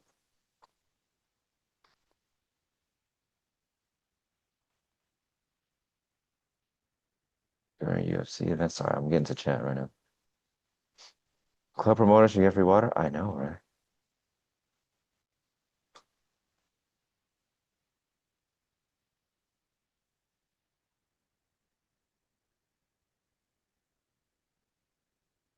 Panda or Dragon? No, I don't. Venetian only has Tiger, which I hate. I hate it. It's a 3-card 6 banker. Um, but I don't play that. I have a buddy that hit 4 big Tigers. It pays 50 to 1. But I don't play those bonuses. I just go straight banker or player. 15 points for the day is nice. I mean, it's about 15% of the range almost. 20%. 10%.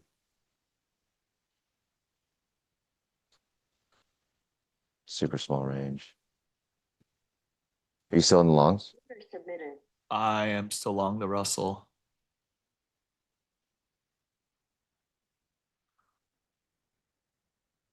Long, then I just bought oil.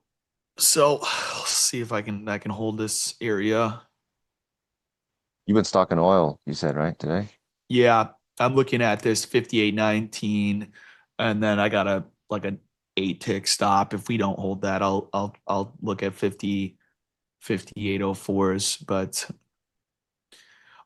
oil has been inside of this daily channel for a while, and we held the middle of the channel to start the week for the first time. That this channel has existed for like a month and a half. Something and that we can finally approach and break out of the top side of the channel at some point to begin the year. I don't know if that's going to happen before the year ends or not, but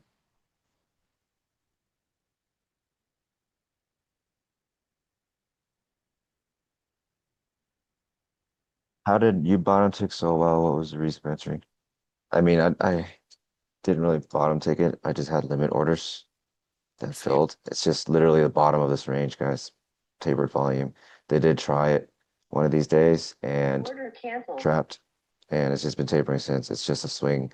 It's like buying a swing low, limiting in, and it just happened to be that it was going to stay the swing low. Literally nothing fancy about it. it's the outfit actually. It's, it's the Matrix fit. You trade better when you wear robes. I think, yeah. When you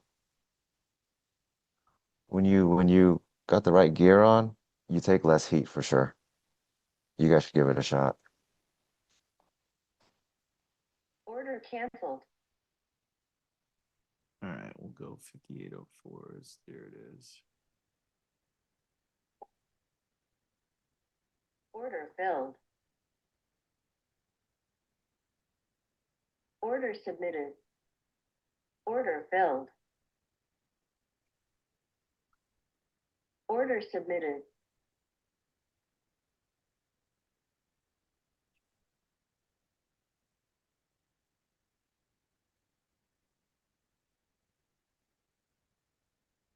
Parts and code, yeah. Early 20s, Vegas, it was like the peak of well, my early 20s at least. It was like the peak clubbing scene. Ever since like Macau opened years prior and like all the gamblers went over there, they kind of like turned Vegas into what could be a family destination into like a straight up just a party destination. No more arcades, stuff like that. Things have changed for sure, Mr. Worldwide. I mean, he's bald. I'm bald. There are some similarities, you know. I wouldn't say you're Now I bald. I would just say you understand. shave your head. Yeah, I think so. Yeah, some of the chat thinks I'm actually balding, but I just literally shave my head all the time. I hate when I know it's out of hand when I'm shampooing and you can literally just start grabbing hair. That's too long for me. I think it's like every 5 days. I just a week and a half haircut. Yeah,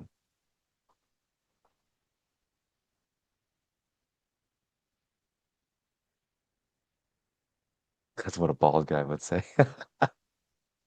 Ha. You got me.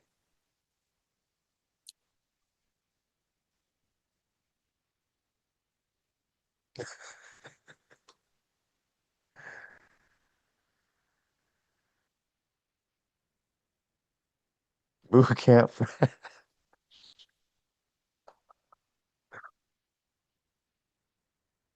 Dun. Matt? No, I'm not clubbing tonight. I didn't even club at all actually. I'm going home. Like literally after the stream, I'm gonna get ready to go home. Been here since Saturday.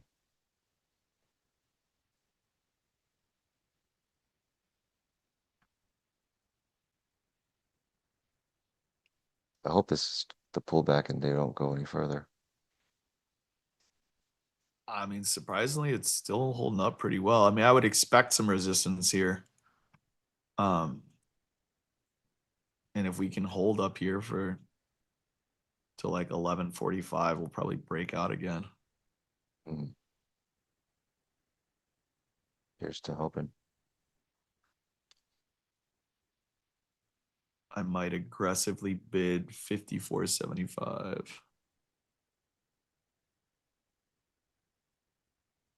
Order submitted. In the ES. Jokic hyperextension. Dude, Jokic had another 56, what, 56 triple double? Kawhi had like 50 something 2 days ago. Shit's crazy. Where can we get your PDF? What PDF? I think Nick said you had one the other day. PDF? Share it. PDF? I don't know what you're talking about. He wants your Training birth PDF? certificate.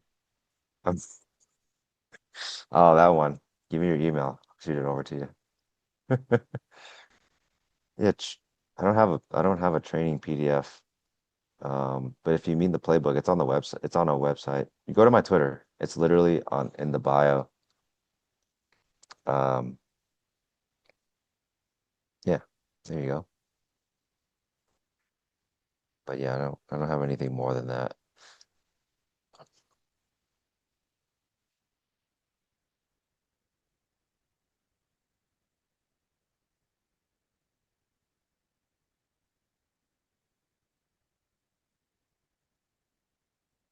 Looks like it's coming back. I'm trailing this at to 763. If they trade that, I'll just hop out and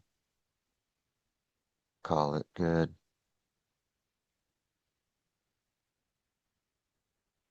Who did the Nuggets play yesterday? Bleezy?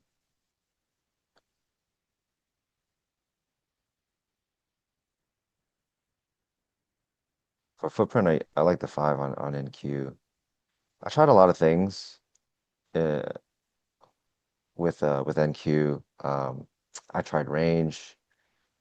I tried like different ranges, like a 20 range, stuff like that. Um, I even tried like Ranko. I always kept coming back to the 5 minute. It just speaks to me better. But for ES, I like it. I think ES is 8 tick Ranko is the best for ES. That's what I use. So NQ is 5 minute flat now. NQ is 5 minutes. ES would be 8 tick Ranko. Those are my settings at least. The heat.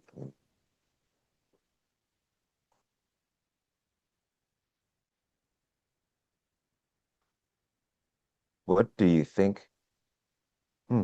What do you think is the smallest live account you can trade realistically? I don't know, like $500 you could probably do, yeah.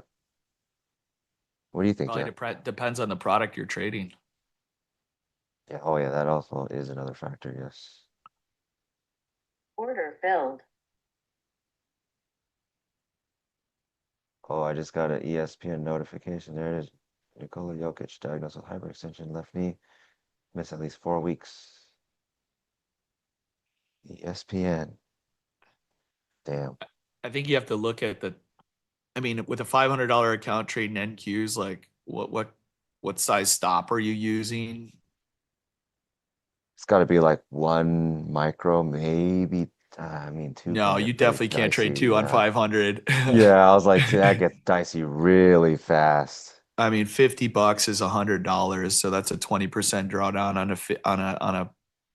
Yeah. And there's Even probably some markets you're going to have to avoid because the volatility is so high. I would think. you probably have to trade ES, honestly. If you think about it, yeah, even one lot, 25 points, that's $50. That's 10% of your account. And Yep. it's 10% of your account, but if you do dip low enough, you're not going to blow the account, but you don't have enough margin to even cover anything. So, I yeah, mean, it's dicey for sure. I think you also have to be probably pretty selective with your trades. Mhm. Yeah, you don't have many bullets, honestly, a $500 account with micro and Q. It would probably have to be ES, MES. Yeah, ES or micro Dow. But yeah, I would say that the Nasdaq is not something that you'd want to trade with that small of an account. Mhm.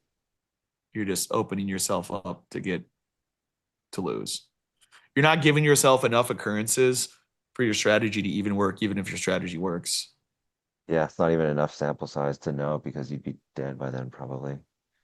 One bad string of bad variants, it's over.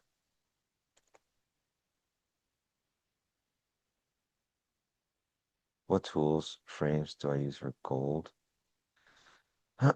Um, Same thing as NQ. I have like a 1 hour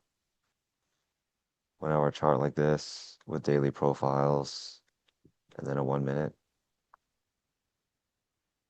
Yeah. And I mean, I use other time frames, obviously 5 minute like footprint. I like 15 minutes too. But mostly, yeah, all of my executions are done, or my execution chart, you could say, is a 1 minute chart. And then my planning, like anything that's a higher time frame, structural stuff is a 1 hour with daily profiles.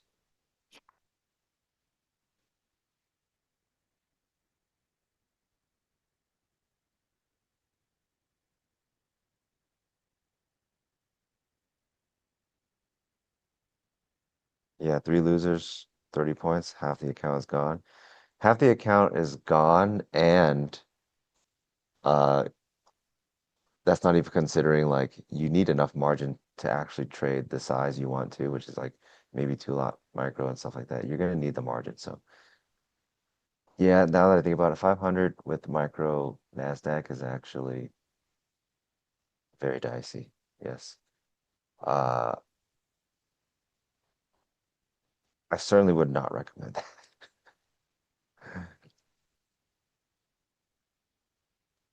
Yeah, I know nothing. It will be a core memory. Risk of ruin is incredibly high, for sure. Yeah, it's basically gonna happen. It's only a matter of how fast. I think you would specifically have to look for be very selective in your trades and only take 5R like potentials Yeah, because you need a build it up. couple of big wins right off the bat to boost Mhm, your account value to even stay in the game. mhm.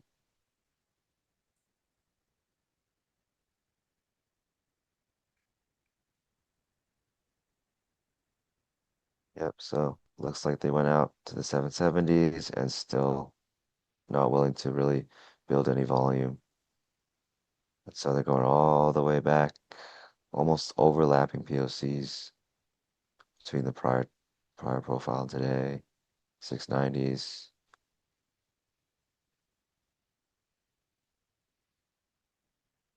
This particular chart is a 1 minute. Uh, I'm not sure how to pronounce your handle. VWAP bounce? Maybe, but I mean on a broader picture is pretty much just a locked range.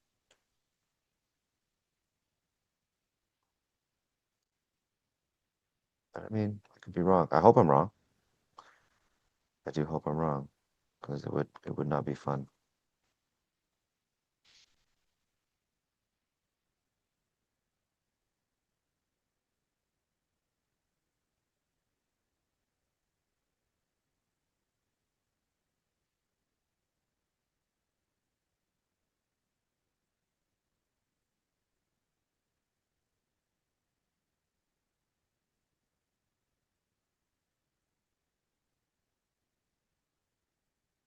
It's a pretty serious 15-minute candle there. Oh, damn.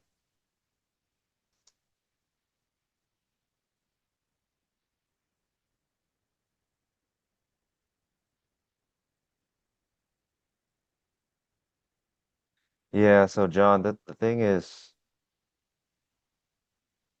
with 500 bucks, the risk of ruin would be just so high that I would think my opinion would be that props are still the better option because your downside risk is capped at the purchase price. And you do have that opportunity still with way less money, but a $500 account, yeah, like Jack mentioned, even one micro NASDAQ, you could probably end up $500 poorer than you started out with. Whereas prop, it could just be a fraction of that. Yeah. Um, And also, if you're brand new to trading, your goal realistically is to stay in the game, not necessarily to win the game. And the longer you can stay in the game and keep your chips on the table, the better off you're going to get.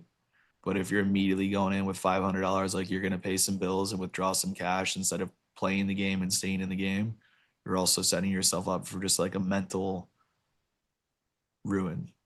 mhm.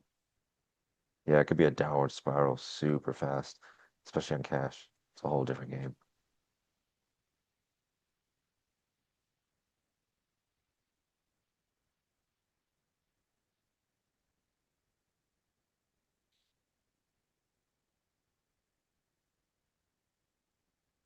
Realistic, so John, I think it's hard even framing it in the way of saying realistic because Okay. Realistic would be 1% of risk on your account per trade. that's a good way. Yeah, they're So simplifying it down to that. if you want an actual number, so like let's say your average risk per trade is $100, that's $10,000. And that's a real number. But if you're risking more than 1% on your account per trade, of course you can do it, you know, but I think for a newer trader, you really got to have some rules around your risk.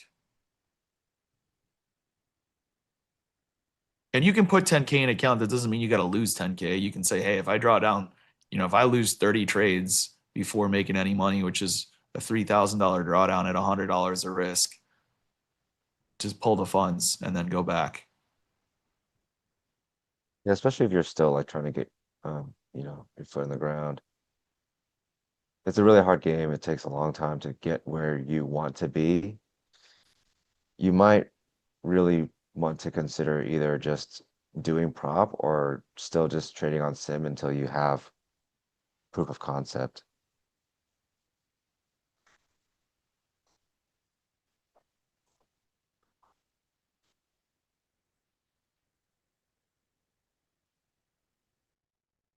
Yeah, the other thing with prop, like you might have like however they market it, a 50K account, but realistically, you don't have 1% or 2% of that is $1,000. You can't risk $1,000 a trade on a prop and expect to eventually not have a risk of ruin with the max drawdown of like, I don't know, they're usually about 2,500 or 3K on a 50K account. So even if you're risking 1% on a prop, you have to think about with prop, I think you have to think about like 5 to 10% of the max drawdown as a risk metric. I mean, of course, you can blow it out and size up and try to pass it in one trade, but that's not going to help you when you go live. Yep.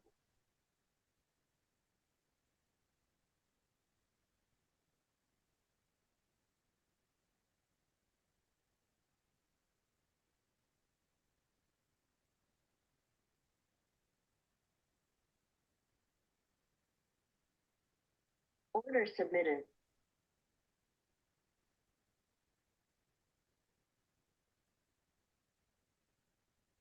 Order filled.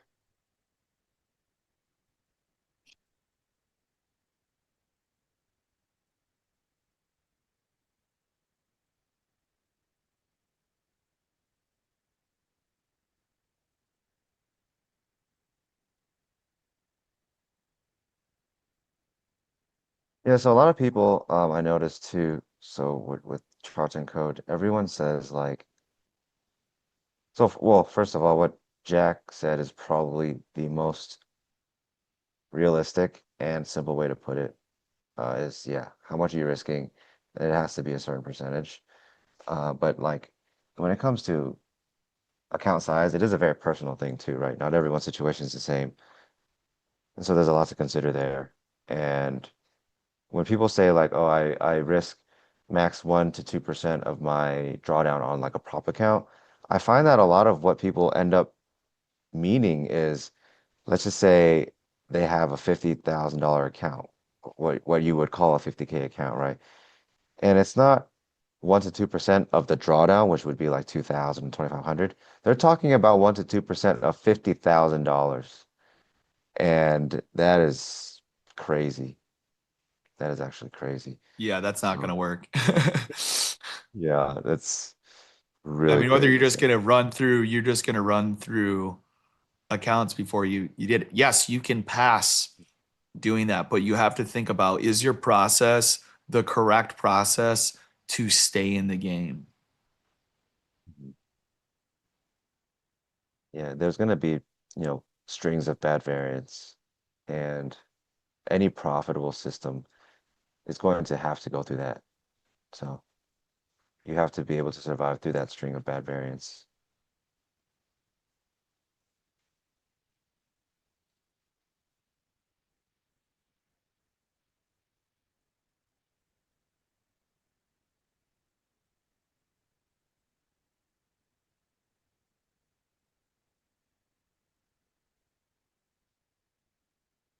Dravi, welcome. It's not Neo, it's somebody else. Production pulled up a really, really funny photo for anyone that missed it in the beginning. Yeah. And he's Asian. Oh my gosh. It's too good. You just need to, I think you need to order this robe. I have your Halloween costume. Yeah, I think I've accidentally found my Halloween costume this year. This is your new identity going into 2026. Yeah, you'll no longer see the black robe, guys. This is it. You could easily go out on Hollywood Boulevard and put a tin can out and collect some bucks.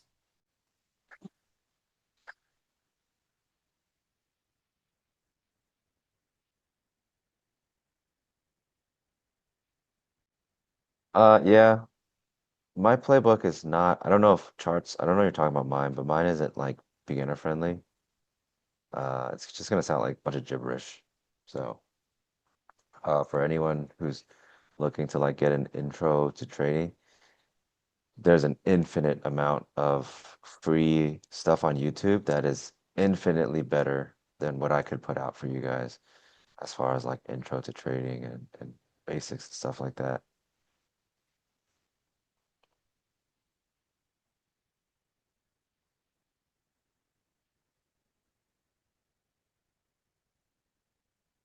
I think when it comes to psychology, rule sets are the most important. And if you don't have rule sets, then what are you even measuring your psychology against? Because there's a few things that are going to create outsized losses, and it's um, basically an increased number of occurrences, like a more frequency than you're typically used to. So revenge trading of some form, or using larger stops than your system allows. So say you're risking 1%, all of a sudden you decide to risk 5% per trade. That's going to increase an outsized loss if you don't have a rule set in there, or increasing your position size. If you're doing in combination or all of those simultaneously, then you can't even begin to operate and understand your, I mean, what is psychological mistakes are just mistakes in trading that you realistically know that you're making because of you're feeling some certain way. So I think it's just understanding the core rules of what's going to prevent you from over trading if that's a bad habit of yours. What rule are you going to create to avoid that? What rule are you going to create to avoid increasing your size if you seem to be doubling down every time you lose? You lose with one lot, you double down to two. When a position moves against you, are you moving your stop lower? What rule? If you can create a rule to just avoid those three things and just trade like with a method, you're going to be in a better position. Yeah. And I think the shittiest part of this whole thing too is like everyone's gonna go into the game thinking you know who you are, you know your personality, but when you attach it to markets and risk, there are so many things you find out that are like huge strengths and huge weaknesses, and then you kind of have to adjust. But the only way, it's kind of like you don't know what you don't know. And only once you start trading, then you start to know, okay, well, I tend to this, I tend to that.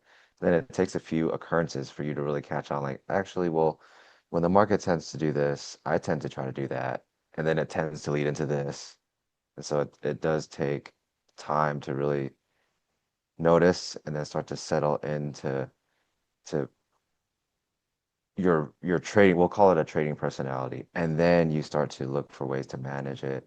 But I think a lot of people try to perfect it and, you know, eliminate certain impulses and all that completely, which is, my opinion is it's impossible because we're human. Best you can do is look for the windows, right, that tend to lead to certain things and do your best to keep them closed. You can't you can't like get rid of them. You can only do better at managing things as they're starting to occur, right? Or as the market's starting to do this or that, certain market conditions that make you want to do this or that that you know you shouldn't be doing, or you don't even have to interact with because there are like 250 trading days. And That I was always ask, well said, both you hey guys. That Jim, was both great. I mean, that's both gold nuggets right there. Thank you guys. That's what we're here for. And I very much think that XYZ might be the, don't take this personally, Jack, but the coolest Oh, I streamer on agree. NinjaTrader Live right this second. I agree. I need to check out my costume closet and go up next time wearing something ridiculous. I'm gonna meet you. I am gonna meet you one of these days in Vegas, XYZ. Yeah, you I'm said it. You thinking said you're gonna take me out to steaks. I'll take you out steaks for sure. Anyone wants to meet me, I'll get a steak I dinner. tried the new Bellagio Carbone restaurant, Carbone Oh yeah, Riviera. Um, yeah. We went to the steakhouse in the Bellagio. I can't remember the name. Prime, right? Prime. Yep, it's right next to Prime. Um, Yeah. I Is think Prime's Carbone better in the though. Bellagio? It's new. They just opened it like a few months ago. It's like by the water next to Yeah. Prime. But Yeah. it's like a different Carbone. They call it Carbone Riviera. It's just like a little more seafood focused, but yeah. Anyway, great job as usual. This morning, you guys were on point. Appreciate you guys doing what you're doing. Love the trades. Are you guys, am I going to see any of you two tomorrow? No, I'm out. I I'm out for the year. am for the year. It's like one day. Oh, you're out for the year. Yeah. All right. So no worries. I appreciate that. And the only reason I'm asking is I want to tell you guys Happy New Year. Have a great New Year. And, you've been spectacular all year long for us. I know, Jack, you're relatively new, but you're super cool too. I'm looking forward to a great 2026 with both you guys. Thanks, Jim. Happy New Thanks, Year. Jim. All right. All right. And everybody listening, don't forget the subscribe button. It's free. Click on that. It's important to us. Subscriptions are awesome. And thank you for those who have done that already. We really, really appreciate that. Helps give the help gives the network exposure, which is good for everybody, believe me. So thank you for that. Thank you for the thumbs up. These two guys deserve it. And you guys be safe, you two. I'm gonna go to a quick edge report before I end the morning stream. But Jack, thank you. XYZ, thank you. We'll see you next year. See you, chat. Later. All right. I should grab the screen really quickly, guys. There's a story in copper here that I want everybody to kind of take a peek at before we wrap up. By the way, this afternoon, there we go. I think I got it. This afternoon, we do have Leo and Nick. These are the OGs right there. Leo and Nick are coming back and doing trading the close this afternoon. So it's going to be a must see. There's stuff happening, so don't sleep on it. The other kind of service announcement here I wanted to make is tomorrow is Wednesday, the last day of the trading year, and it's not a half a day. The markets are open. The CME Group markets are open all day long, all the way to the regular close. But they don't open again that next night. They're closed for New Year's Day, all day, the night before on New Year's Eve and New Year's Day. But then it opens up again New Year's Day at a 6 o'clock ET open, and Friday's a full day as well. So there's no weird half days going on here. There's just a off on New Year's Day. That's it. So I just wanted to clarify that. You can see that in the CME Group's holiday schedule if you want to verify. But in any event, let's just take a peek at copper really quickly here. This is a daily chart. This is a lot of stuff going on here in Dr. Copper. We have the July 24th highs, which we're trying to get to. We weren't unable to get to it yesterday, but we're trying to get to it. Once we tap it, some might say, well, we have a double top. Well, what I'm thinking is a close above that could be off to the races, above $6 in copper. We've seen it before. We'll see if we can see it again. We have this kind of triangle formation, which actually was a breakout to the upside, which surprised me because it's supposed to be a breakout to the downside, but it wasn't. So we broke on up to the upside. The next thing to think about is the fib. So I did the fib from the bottom of the diamond all the way up to yesterday's peak high. And right now we're retracing back up, or resuming the trend, I should say, back up. We're above that 31.8% retracement, getting close to that 23.6% as well. So this one big bullish candle, bearish engulfing candle, yeah, it was a one-off. We're back up. Not only that, we are firmly trading above the piercing line of that red candle. That's around 713, 5.713. So it's bulls back on here in copper. We have the moving averages kind of sloping up again. Forget about that anchored VWAP. It's way in the rearview mirror. Look at the MACD just racing up.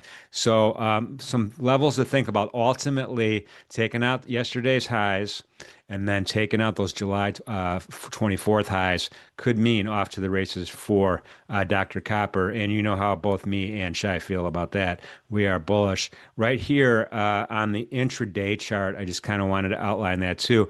We're going to close above call resistance, maybe, if this continues, which is going to, again, fortify the bullish scenario right here. This is an zero DTE call resistance. This is the call resistance. We're above that one-day max. We're above that session VWAP, above JAX 2, you name it, we're above it. Next step up, really, just from a area of interest point of view, is R1. That's at 5.81. Above that, previous sessions highs that we talked about, then we could be off to the races. So nice capital P as in Paul shaped distribution on the volume profile. We do have a nice point of control, a little bit lower than where we're trading at right now, toward the bottom of the U.S. initial balance at 5.7010.